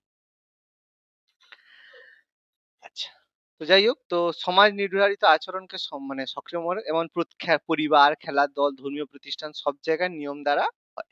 তো এই সময় প্রত্যাশামূলক নীতিবোধের স্তর, এই সময় বালকরা অপরের বালক বা বালিকারা সমর্থন প্রত্যাশা করে, ভালো ছেলে, ভালো বুদ্ধিমান এইসব আচরণ করে। তো এই সময় তারা কি মনে করছে সেটা দেখে। গোষ্ঠীর অন্য সদস্যদের সন্তুষ্টির জন্য সে প্রয়োজনীয় নৈতিক আচরণ করে, যার জন্য অন্যান্য যেসব এরা আছে তারাও যাতে সন্তুষ্ট হয় সেই আচরণ করে। সমাজ নিয়ন্ত্রিত এবং বিবেক নিয়ন্ত্রিত নীতিবোধ তৈরি হয়। এই সময় নিয়ম নীতির প্রাধান্য পায়। আইন, সমাজ, ধর্ম, নৈতিকতা এবং আচরণকে সে নিয়ন্ত্রণ করে। এই স্তরে শিশুর নৈতিক আচরণ সামাজিক নিয়ম দ্বারা নির্ধারিত হয়। যেভাবে নিয়ম পালন হয় সেইভাবেই কিন্তু তার আচরণ হয়। সে জানে এটা করতে হবে, এটা করতে হবে। পোস্ট কনভেনশনাল স্টেজ, এই স্তরের ব্যক্তিরা নীতিবোধ আত্মস্বার্থ এবং সমাজ স্বার্থের পরিবর্তে ব্যক্তিগত যুক্তির দ্বারা নির্ধারিত হয়। কত বয়স? দেখো, বয়স হয়ে গেছে 13-র বেশি। ঠিক আছে, 13-14 বছর মানে ক্লাস 8-9 এ সে উঠে গেছে। ঠিক আছে, 13 বয়স মানে 14 ধরো, 14 মানে ক্লাস 8-9 এ সে উঠে গেছে। ক্লাস 8-9 এর বাচ্চা কিন্তু আর কে কি বললো তার থেকে বড় কথা ব্যক্তিগত যুক্তি, আমি জানি তো ঠিক। ঠিক আছে, এই সময় তার তৈরি হবে প্রকৃত নৈতিকতা। এই জন্য তুমি যদি ভাবো ক্লাস 9 এর বাচ্চা, তার মধ্যে যদি খেলাধুলা, হয়তো সে পাবজি খেলে, ফ্রি ফায়ার খেলে, ক্লাস 9 এর বাচ্চাকে তুমি যদি মনে করো সাইজ করবে, আর সাইজ করতে পারবে না। আর আজকালকার যুগে তো পারবে না। সে বাচ্চা তোমাকে কবে সাইজ করে দেবে, তুমি উপরে গিয়ে মানে উপরে গিয়ে সাইজ হয়ে যাবে। বুঝতে পারছো?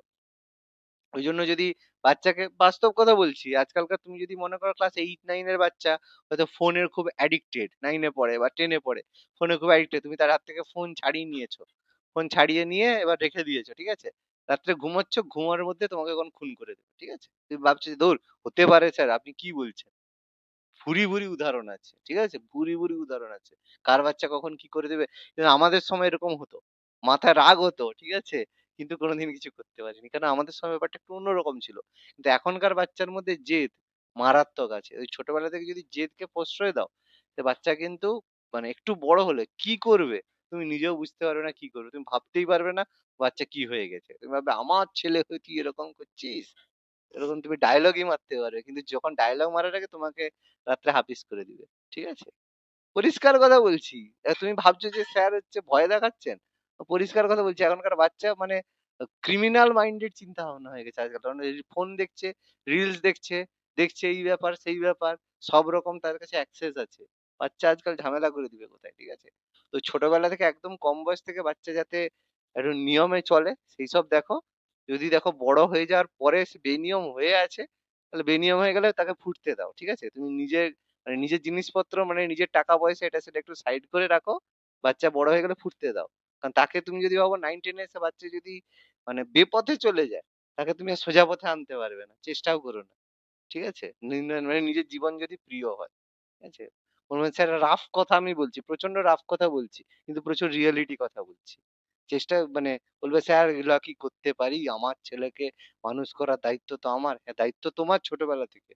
বড় হয়ে গেলে অবস্থা খারাপ হয়ে যাবে। ঠিক আছে? আমার কথা যদি মনে হয় স্যার আপনি কি বলছেন? চলে যাবে কোনো সাইকিয়াট্রিস্ট এর কাছে। তোমার পয়সা দিয়ে অ্যাপয়েন্টমেন্ট নিয়ে চলে যাবে। আমার কথাগুলোই তোমাকে রিপিট করে শোনাবে। কারণ যে সাইকিয়াট্রিস্ট তোমাকে যে কথা বলবে, যেখান থেকে তারাও পড়ে এসছে, আমিও সেই জায়গা থেকে পড়াশোনা করে নিয়েছি। ঠিক আছে? তো কোনো অসুবিধা নেই। শুধু আমি ওই লাইনে কাজ করছি না, কিন্তু পড়াশোনার জায়গাটা প্রত্যেকেরই একই। তো যাই হোক, নীতিবোধ সংক্রান্ত সিদ্ধান্ত গ্রহণে ব্যক্তি অন্যদের উপর নির্ভর করে না, বিবেকের উপরই আস্থা রাখে এবং সিদ্ধান্ত গ্রহণ করে। তাহলে পঞ্চম স্তরে সামাজিক চুক্তি নিয়ন্ত্রিত নীতিবোধ, এই সময় নীতি সংক্রান্ত সিদ্ধান্ত গ্রহণে ব্যক্তি যুক্তির আশ্রয় নেয়। এই সময় থেকে যুক্তি করে, আইন তার আচরণকে নিয়ন্ত্রণ করে। এবার এখানে একটা বড় কথা, আইনকে সামনে রেখে তার নৈতিক আচরণ প্রকাশ পায়। ব্যক্তির সঙ্গে যদি আইনের দ্বন্দ্ব হয়, সে আইন ভঙ্গ করে চাহিদা পূরণ করে না, আইন পরিবর্তন করে চাহিদা পূরণ করে। এইটা খুব কম, আগেকার যুগে ছিল কিন্তু এখনকার যুগে হয় না। এই জন্য খান স্যার নাম হয়তো শুনেছো, শুনেছো খান স্যার? ইউটিউবে খান স্যার হ্যাঁ স্যার, হ্যাঁ, হ্যাঁ স্যার। শুনেছো? স্যার। তো সেখানে সেখানে হচ্ছে তার একটা ভিডিওতে ছিল, খুব সুন্দর একটা কথা বলেছিল। If you don't like the rule, তাহলে কি করবে? Follow the rule, go to the top and change the rule. ঠিক আছে? কখনোই এটা নয় যে আমার এই আইনটা পছন্দ নয়, তো তুমি তার বিরুদ্ধে আন্দোলন করবে, ইনকলাব জিন্দাবাদ, তো গান্ধী পাদদেশে করো, বিশৃঙ্খলা করবে, সেরকম নয়। আইন ফলো করো, আইনের টপে যাও, আইন পরিবর্তন করো। ঠিক আছে? সেটা করো। এটা কখনো তুমি চিৎকার করলে আইন কোনোদিন পরিবর্তন হবে না। যতই তুমি চিৎকার করো কিছু হবে না। ঠিক আছে? এজন্য এটা এটা মুদ্রা কথা। হুম?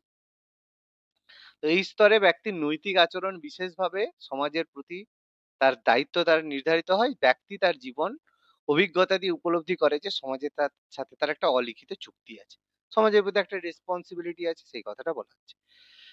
সার্বজনীন নীতিবোধ এই সময় ব্যক্তির নৈতিক আচরণ ব্যক্তির বিবেক নিয়ন্ত্রিত হয়, বুঝতে পারে। নৈতিক আচরণ আত্মকেন্দ্রিক হয় না, সামাজিক রীতিগুলোকে সে যুক্তির দ্বারা গ্রহণ করে। এই স্তরে ব্যক্তি তার নৈতিক আচরণগুলোকে যুক্তি দিয়ে খুঁজে পায় এবং সকলের কল্যাণ হয় এবং এমন আচরণ করে যে যার মাধ্যমে নিজের আচরণে প্রকাশ পায়, যাকে সার্বজনীন নীতি বলা হয়। এবার একটা মুদ্রা কথা, এবার যে যার নিজেরা নিজেদেরকে ভাগ করে নাও। ঠিক আছে? যে আমি এ, আমি বি, এরকম নিজেদের ভাগ করে নাও। কিভাবে করবে? সুন্দর একটা জিনিস বলছি, যে যার নিজেদেরকে একটু ভেবে নাও। কোহলবার্গ বলছে নৈতিক বিকাশের দিক থেকে মানুষ দু ধরনের হয়। তাহলে কে কোনটা বলবে? স্যার আমি এ, স্যার আমি বি, এরকম বলবে, কোনো চাপ নেই। এ টাইপের ব্যক্তি কি? নৈতিক বিকাশের ক্ষেত্রে যারা কর্তৃত্ব এবং নিয়মের প্রভাব লক্ষ্য করা যায়। মানে যে ব্যক্তিরা খুব স্বতঃস্ফূর্তভাবে নৈতিক আচরণ সম্পাদন করতে পারে না, নীতিবোধের উপরে আবেগের ভূমিকা অধিক। ব্যাপারটা দেখো কি হয়, যারা একটু আবেগপ্রবণ হয়, খুব ইমোশনাল পার্সন হয়, যে কোনো কিছু বললে সে একটু রেগে যায়, কোনো কিছু বললেই তার এ হয়, যাদের মধ্যে প্রচুর বেশি আবেগ থাকে, তারা কি করে? তারা নৈতিক বিকাশের ক্ষেত্রে নিয়মের প্রাধান্য লক্ষ্য করা যায়। মানে কি?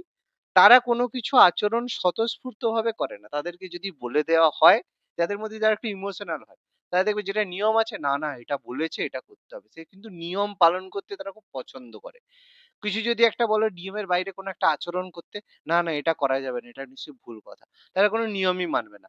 তারা কোনোদিন রিস্ক নেবে না। ঠিক আছে? কোনো কিছু হলে, না, না রিস্ক নেওয়া যাবে না। হলে সমস্যা হবে। যারা ইমোশনাল পারসন হয়, তাদের মধ্যে এই গুণগুলো লক্ষ্য করা যায়। তারা টাইপ এ ব্যক্তি। আর বি ব্যক্তির নৈতিকতা নির্ভর করে আদর্শ এবং বিবেকের দ্বারা। মানে এদের আচরণে স্বতঃস্ফূর্ততা দেখা যায়। মানে কি? বাবু অত ইমোশন একটু কম। যে যা বললো মোটামুটি হচ্ছে এটা করতে হবে, ঠিক আছে। যে বললো এখানে যেতে হবে, ঠিক আছে। এটা করতে হবে, এটা ঠিক আছে। নিয়ম, ওসব নিয়ম-টিয়ম কি হবে? ওসব নিয়ম মেনে লাভ নেই। কিন্তু কি হবে? তারা খুব মানে বিবেকবান হয়, আদর্শবান হয়, যে না এটা ঠিক তো এটা ঠিক। রুলস মানবো। কিন্তু নিয়ম-টিয়মের মানে অত পরোক্ষা করে না। তাদের হচ্ছে নীতিবোধের উপরে জ্ঞান এবং প্রজ্ঞার ভূমিকা বেশি। এবার বলো কে এ আর কে বি? A sir. এ একটা এ পেলাম, আর sir A B A sir sir, A B sir sir, B sir B. Sir. এবার ব্যাপারটা হচ্ছে এখানে যদি দেখা যায়, তাহলে দেখা যাবে যে মেয়েদের মধ্যে এর সংখ্যা বেশি আর ছেলেদের মধ্যে বি এর সংখ্যা বেশি। ঠিক আছে? কিন্তু এবার কিছু কিছু জায়গায় বেশি বলেছি, তার মানে এই নয় যে সব মেয়ে এ বা সব ছেলে বি, সেরকম ব্যাপার নয়। বেশিরভাগ মেয়েরা একটু ইমোশনাল হয়, ঠিক আছে, নিয়ম মেনে চলতে পছন্দ করে, বাবু নিয়মের বাইরে গেলে আমার কোনটা পছন্দ না। কিছু কিছু মেয়ে আছে যারা এবার এটা কিসের জন্য হয়? এটা বেসিক্যালি আমি কি বললাম বেশিরভাগ। এবার দেখো এটা কেন হয়, এটা কারণ হচ্ছে যে আমাদের শরীরে কেউ যদি একটা বলে, ঠিক আছে, সাপোজ আমি তোমাদের একটা প্রশ্ন জিজ্ঞেস করি, যে সাপোজ বলো তো মেয়েদের শরীরে কি হরমোন থাকে? তোমরা বলবে স্যার ইস্ট্রোজেন প্রোজেস্টেরন। আর একজন যদি বলে স্যার ছেলেদের শরীরে কি হরমোন থাকে, তুমি বলবে টেস্টোস্টেরন। তাই তো? এটাই তো পড়েছি না পড়িনি?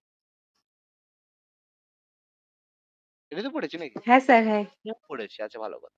এবার আমি যদি বলি যে ছেলেদের শরীরেও ইস্ট্রোজেন আর প্রোজেস্টেরন থাকে আর মেয়েদের শরীরেও টেস্টোস্টেরন থাকে, তোমরা কি বলবে? স্যার আপনি পড়াশোনা করেননি, আপনি ভুলভাল পড়ছেন। হ্যাঁ স্যার থাকেন, হ্যাঁ স্যার থাকে, সামান্য পরিমাণে থাকে। থাকে স্যার, থাকে। কিন্তু নিষ্ক্রিয়ভাবে থাকে।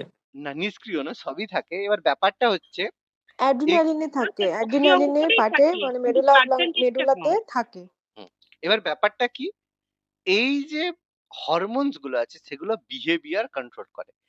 টেস্টোস্টেরন বেশি থাকা মানে তারা হবে একটু এগ্রেসিভ, ঠিক আছে, তারা একটু এগ্রেসিভ হবে, তারা মনে হবে একটু চ্যালেঞ্জ নিতে পছন্দ করবে। আর প্রোজেস্টেরন ইস্ট্রোজেন যদি থাকে তাহলে সেটা একটু কোমল হবে, একটু সফট হবে। তাহলে কি কোমল সফট হৃদয়ের কি ছেলে হয় না? বা ছেলেরা যতই কঠোর হোক তার মধ্যে কি একটু কোমলতা থাকে না? অবশ্যই থাকে। মেয়েরা যতই সফট হোক তার মধ্যে কি মানে রিস্ক নেওয়ার প্রবণতা থাকে না? থাকে। এবার ব্যাপারটা কোনো মেয়ে যার মধ্যে টেস্টোস্টেরন কম আছে সে কম রিস্ক নেয়, সে নিতে একদম পছন্দ করে না।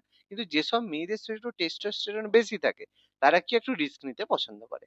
এবার এর সাথে সাথে কিছু বৈশিষ্ট্যের পরিবর্তন হয়। যেমন কিছু মেয়েদের ক্ষেত্রে আবার দেখবে যে হচ্ছে দাড়ি টাইপের হয়। দেখবে মুখে হচ্ছে দাড়ির মতো তৈরি হয়ে যায়। দাড়ি হয়ে যায়। গোঁফ দাড়ির মতো মুখে চুল থাকে। স্যার ঠিক ওই আছে? কারণেই তো পিসিওডি এবং পিসিওএস এই জন্য দেখা যায়। একদম, একদম। আবার কিছু পিসিওএস, পিসিওডি মানে যাদের মধ্যে ওই রিস্ক নেওয়ার ক্ষমতা বেশি থাকে তাদের মধ্যে ছেলেদের হরমোনটা অ্যাক্টিভ হয়ে যায় বেশি। হুম, হুম, মানে আমার এটা হয়েছে বলে আমি বলতে পারছি। হুম, আমি অবশ্যই। নিজে পিসিওএস এর স্টুডেন্ট। এ শুধু তুমি নয় বাবা, এরকম হচ্ছে আজকালকার দিনে ১০০ টার মধ্যে কমসে কম ৮০ থেকে ৮৫ টা মেয়ের এই সমস্যা আছে। ঠিক আছে? তার কারণও আছে। আমি বলে দিচ্ছি। পরে কারণটা কি সেটাও বলে দিচ্ছি। আর ছেলেদের মধ্যেও দেখবে অনেক বয়স হয়ে যাওয়ার পরে দাড়ি গোঁফ বেরোয়নি। তখন সেই ছেলেটাকে বলে, "এই দেখ মেয়েলি ছেলে।" আর একটা মেয়ের মধ্যে যদি থাকে, "এই দেখ ছেলের মতো দাড়ি বেরিয়েছে।" তো এটা বেসিক্যালি এই কারণ। ঠিক আছে? তো হরমোন যেরকম পার্থক্য হয়। তো এটা কোনো বড় ব্যাপার নয়। হরমোনাল ইফেক্ট হয়। এবার আজকালকার মেয়েদের মধ্যে কেন পিসিওডি বা পিসিওডিএস বেশি আছে? তার একটা বড় কারণ, যত বেশি ননভেজ খাবে তত বেশি সমস্যা হবে। মোদ্দা কথা বলে দিলাম। ঠিক আছে? যত বেশি তেল মসলা, চিকেন, বিশেষ করে মাটন মানে রেড মিট যদি খাবে, যত খাবে তোমার সমস্যা জীবনে কোনো ডাক্তার সলভ করতে পারবে না। ঠিক আছে? বাস্তব কথা। ছোটবেলা থেকে আমি জানি না তুমি কি খেয়েছো? না স্যার আমি তো খাই না। না স্যার আমি তো খাই না। আমি তো খুব কমই অয়েলি খাই। কিন্তু ওটা আমার হয়েছে। উনি বললেন যে না জেনেটিক্যালি। ওটা ব্যক্তি বিশেষে হয়। মানে হ্যাঁ। আমি তো ডক্টরের অধীনে আছি ধরুন প্রায় ২ বছর ৩ বছর।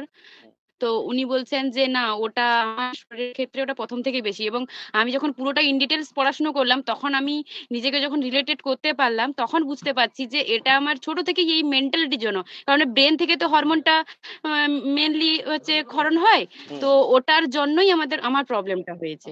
হুম। তো আমি বুঝতে পারছি যে আমার এই মেন্টাল স্ট্যাটাসটার জন্যই আমার শরীরও এফেক্টেড। এফেক্টেড। এটা একটা ব্যাপার আরকি। আ হ্যাঁ, হ্যাঁ।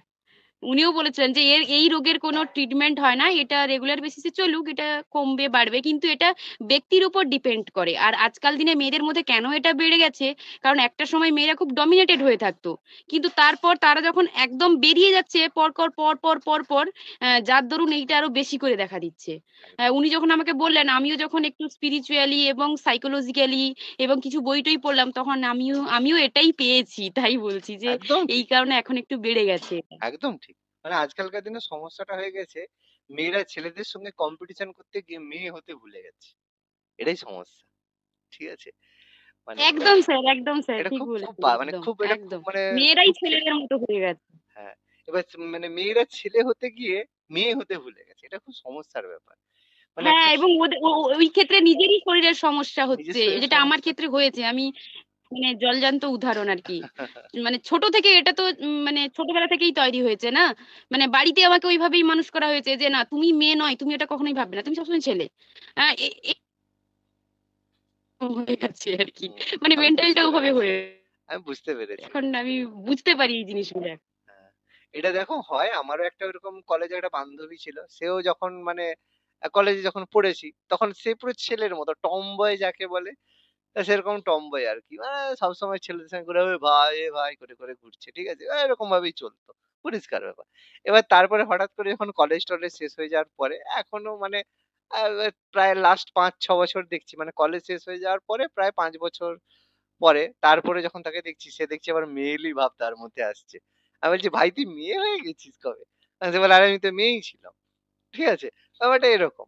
মানে এটা হয়। এবার তোমার মধ্যে যদি এটা থাকে তুমি আস্তে, আস্তে মানে এইরকম ভাবনা চিন্তা মানে একটু করো না দেখবে স্যার কিছু আমার মধ্যে বেটার ওটা হবে। ছিল না। মানে ওই ধরনের অতিরিক্ত জিনিসটা ছিল না। কিন্তু মেন্টালি মানে কি হুম। বলুন তো? মেন্টালি যে প্রবলেমটা আরকি মানে ওরকম আচরণে নয় কিন্তু মেন্টালি যে হ্যাঁ, মানে জীবনে কিছু একটা এই টাইপের করতে আরকি। হবে। আমি জানি না আপনার কথাটা হ্যাঁ, বোঝাতে বুঝতে পারছি। পেরেছি। জীবনে কিছু একটা হ্যাঁ, করতে হবে, ওইটা আরকি। প্রতিষ্ঠিত হবে, কাজ করতে হবে, ইনকাম করতে হবে। হ্যাঁ, তার এই বাদে একটা সবাইকে প্রেশার। দেখতে হবে। সবটা দায়িত্ব হ্যাঁ, নিজের উপর। সবটা এটাই। নিজেকে ম্যানেজ করতে হবে। সবটা বুঝতে নিজেকে পেরেছি। আমি তো সত্যি মানে আমি সবার সামনে কাঁদতে পারি না। একটা মেয়ে হয়েও কাঁদতে পারি না সবার সামনে। আমার প্রচন্ড কষ্ট হয় কিন্তু আমি কাঁদতে পারি না। এক আমি ফোঁটা বুঝতে জল পেরেছি। বেরোবে না মুখ দিয়ে। আমি মানে তোমার চোখ দিয়ে কথা এক ফোঁটা শুনে জল বুঝে বেরোবে গেছি। না। তোমার এরকম ব্যাপারটা আমি বুঝে গেছি। আচ্ছা যাই হ্যাঁ, হোক। স্যার। ঠিক আছে। তো অসুবিধা না। তাই তো নৈতিক বিকাশের সময় একটা জিনিস দেখা গেছে এই যে কোলবার্গের মতে যে নৈতিক এ শ্রেণীভুক্ত ব্যক্তিদের বি শ্রেণীতে উন্নীত হওয়ার প্রবণতা দেখা গেল বি শ্রেণীভুক্ত ব্যক্তিদের এ শ্রেণীতে আসার প্রবণতা দেখা যায় না। দেখবে যারা একটু ইমোশনাল হয় তারা আস্তে আস্তে চায় যে প্র্যাকটিক্যালি যে হ্যাঁ আমি যদি ওর মতো হতে পারতাম, এরকম একটা মনে মনে চিন্তা ভাবনা হয়। ঠিক আছে? কিন্তু যারা বি শ্রেণীভুক্ত তারা কখনোই চায় না যে আমি একটু ইমোশনাল হই। প্র্যাকটিক্যাল যারা পারসন তারা কখনোই চায় না ইমোশনাল হতে। ঠিক আছে? এরাও দেখবে সব ম্যাচ পেয়ে যাবে। ঠিক আছে? তো বেশিরভাগ ক্ষেত্রে ব্যক্তিরা নৈতিক বিকাশের সময় নিজের শ্রেণী এবং বৈশিষ্ট্য বজায় রাখতে চেষ্টা করে। ঠিক আছে?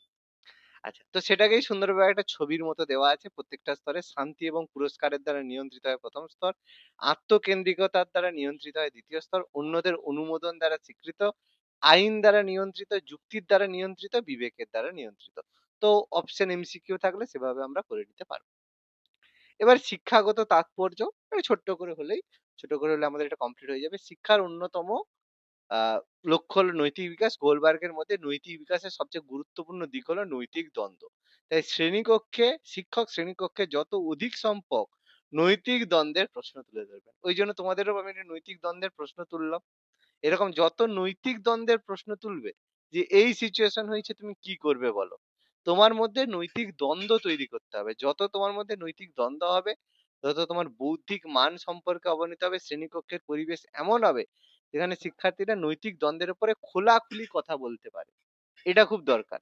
এবার তবে নিম্ন শ্রেণীতে নৈতিক দ্বন্দ্ব সম্পর্কিত সিদ্ধান্ত গ্রহণের শিক্ষক প্রয়োজন। তবে উচ্চ শ্রেণীতে বয়স্কদের নিজেদের মধ্যে আলাপ আলোচনা বা বিশ্বাসের বিনিময় এটা করতে হবে। তবে দেখতে হবে যে সেটা যেন আবার দ্বন্দ্বে না হয়ে যায়। কেউ যেন পার্সোনাল না অ্যাটাক করে বসে। ঠিক আছে? কিন্তু আলোচনা যেন সেরকম হয়। এইজন্য বড়দের গ্রুপ ডিসকাশন জিডি করা হয়। শিক্ষকদের প্রতি আস্থা রাখতে হবে, মতামতকে গুরুত্ব দিতে হবে। শিক্ষক ছাত্রদের নিকট প্রিয়, যেসব শিক্ষক ছাত্রদের নিকট প্রিয় তাদের দ্বারা নীতি শিক্ষা ফলপ্রসূ হবে। এটা দেখবে। শিক্ষক কিভাবে স্পর্শকাতর পরিস্থিতি সামলান এবং শিক্ষার্থীদের চিন্তা ভাবনাগুলিকে স্বাভাবিক দেখান তার জন্য সময়ের প্রয়োজন। এই বিষয়ে শিক্ষক সচেতন থাকবেন যে প্রয়োজনীয় অভিজ্ঞতা অর্জনের নীতি শিক্ষা কার্যকরী করতে উপযুক্ত ব্যবস্থা নেবেন। এই আলোচনার মধ্যে যদি শিক্ষার্থী মানসিকভাবে আহত হয় তবে তাকে আলাদা করে আহ, ডেকে আলোচনা করবে, পরামর্শ দেবে এবং তার বক্তব্য নিঃসংকোচে ব্যক্ত করবে। ওই জন্য সবসময় যা হবে বাবু মন খুলে বলবে, কোনো চাপ নেই। ঠিক আছে? আর কোহলবার্গের সীমাবদ্ধতা কি? যে তার বেশিরভাগ তথ্য বালকদের উপরই প্রযোজ্য, বালিকাদের উপরে কথা তিনি বিবেচনা করেননি। কিন্তু নৈতিক বিকাশে দুজনেরই রয়েছে বাবা। ওই জন্য কোহলবার্গের তত্ত্বের একটা সীমাবদ্ধতা রয়েছে। সেই জন্য অনেক জায়গায় দেখবে যেসব পাচ্ছ, যে বৈশিষ্ট্যগুলো দেখো পাচ্ছ, সেগুলো বেশিরভাগ হচ্ছে একটু ছেলেদের। ঠিক আছে? ভালো ছেলে, বুদ্ধিমান ছেলে, ঠিক আছে? এইজন্য দেখবে বেশিরভাগ মানে থটস গুলো একটু বয় সেন্ট্রিক ছেলেদের জন্য রয়ে গেছে। ঠিক আছে? সেজন্য মেয়েদের কথা ভেবে কিন্তু খুব একটা নেই। মেয়েদের একটু আলাদা রকম হয়। এইজন্য এটা একটা সীমাবদ্ধতা রয়েছে। তো পড়তে গিয়ে তো মনে হয়েছে অনেক ক্ষেত্রে এগুলো একটু ছেলেদের কথাই বেশি বলছে। তাই না? এই হচ্ছে আমাদের ব্যাপার। ঠিক আছে? তাহলে পরের দিন আমাদের ভাইগটস কি হবে? আমি কিছু এমসিকিউ ডিসকাস করব পরের দিন। ঠিক আছে? পরের দিন আমরা কিছু এমসিকিউ আলোচনা করব ক্লাসে। তার সাথে সাথে ভাইগটস্কিটা পড়াবো আর পিয়াগেট কোলবার্গের উপরে কিছু এমসিকিউ আলোচনা করব। দ্বন্দ্ব পড়ে রাখবে, তাহলে পরের দিন আমাদের কমপ্লিট হয়ে যাবে এই থিওরি গুলো। ঠিক আছে? আচ্ছা, তো থিওরি গুলো পড়ে, দুটো থিওরি পড়ে কি মনে হলো? ভালো লাগছে না মনে হচ্ছে না ঠিক ভালো নয়, বোরিং লাগছে, না মনে হচ্ছে একটু জীবন স্যার ভালো ফিরে লাগছে, খুব ভালো দারুণ লাগছে। স্যার, বাংলার সাথে দারুণ সাথে দারুণ স্যার। ইংলিশে লেখা থাকবে, কোনটা বাবা? মানে প্রশ্ন এই স্তরগুলো যেগুলো, হ্যাঁ, বাংলার সাথে সাথে ইংলিশে টার্ম গুলো থাকবে। পরীক্ষার সময় না এমসিকিউ করানোর সময়, কোনটা বলছো? এমসিকিউ করানোর সময়। হ্যাঁ, ওখানে বলে দেবো। আমি যদি কাছে আছে আমি ইংলিশটা বলে দেবো, অসুবিধা নেই। ঠিক আছে? বলে দেবো ক্লাসের মধ্যে দেখাবো। তো তো ক্লাসে যখন আমি স্ক্রিন দেখাবো তখন তার সঙ্গে সঙ্গে যদি কিছু থাকে তখন আমি ইংলিশটা বলে দেবো, আর থাকলে আমি দিয়ে দেবো সঙ্গে। ঠিক আছে? আচ্ছা, তো যাই হোক একটু পড়াশোনা ওকে। করবে। তাহলে পরের দিন আমরা এর এমসিকিউ আলোচনা করব আর ভাইগটস্কিটা আমরা করবো। তাহলে আমাদের থিওরি কমপ্লিট হবে। হুম, ঠিক আছে। চলো, গুড নাইট তাহলে প্রত্যেককে।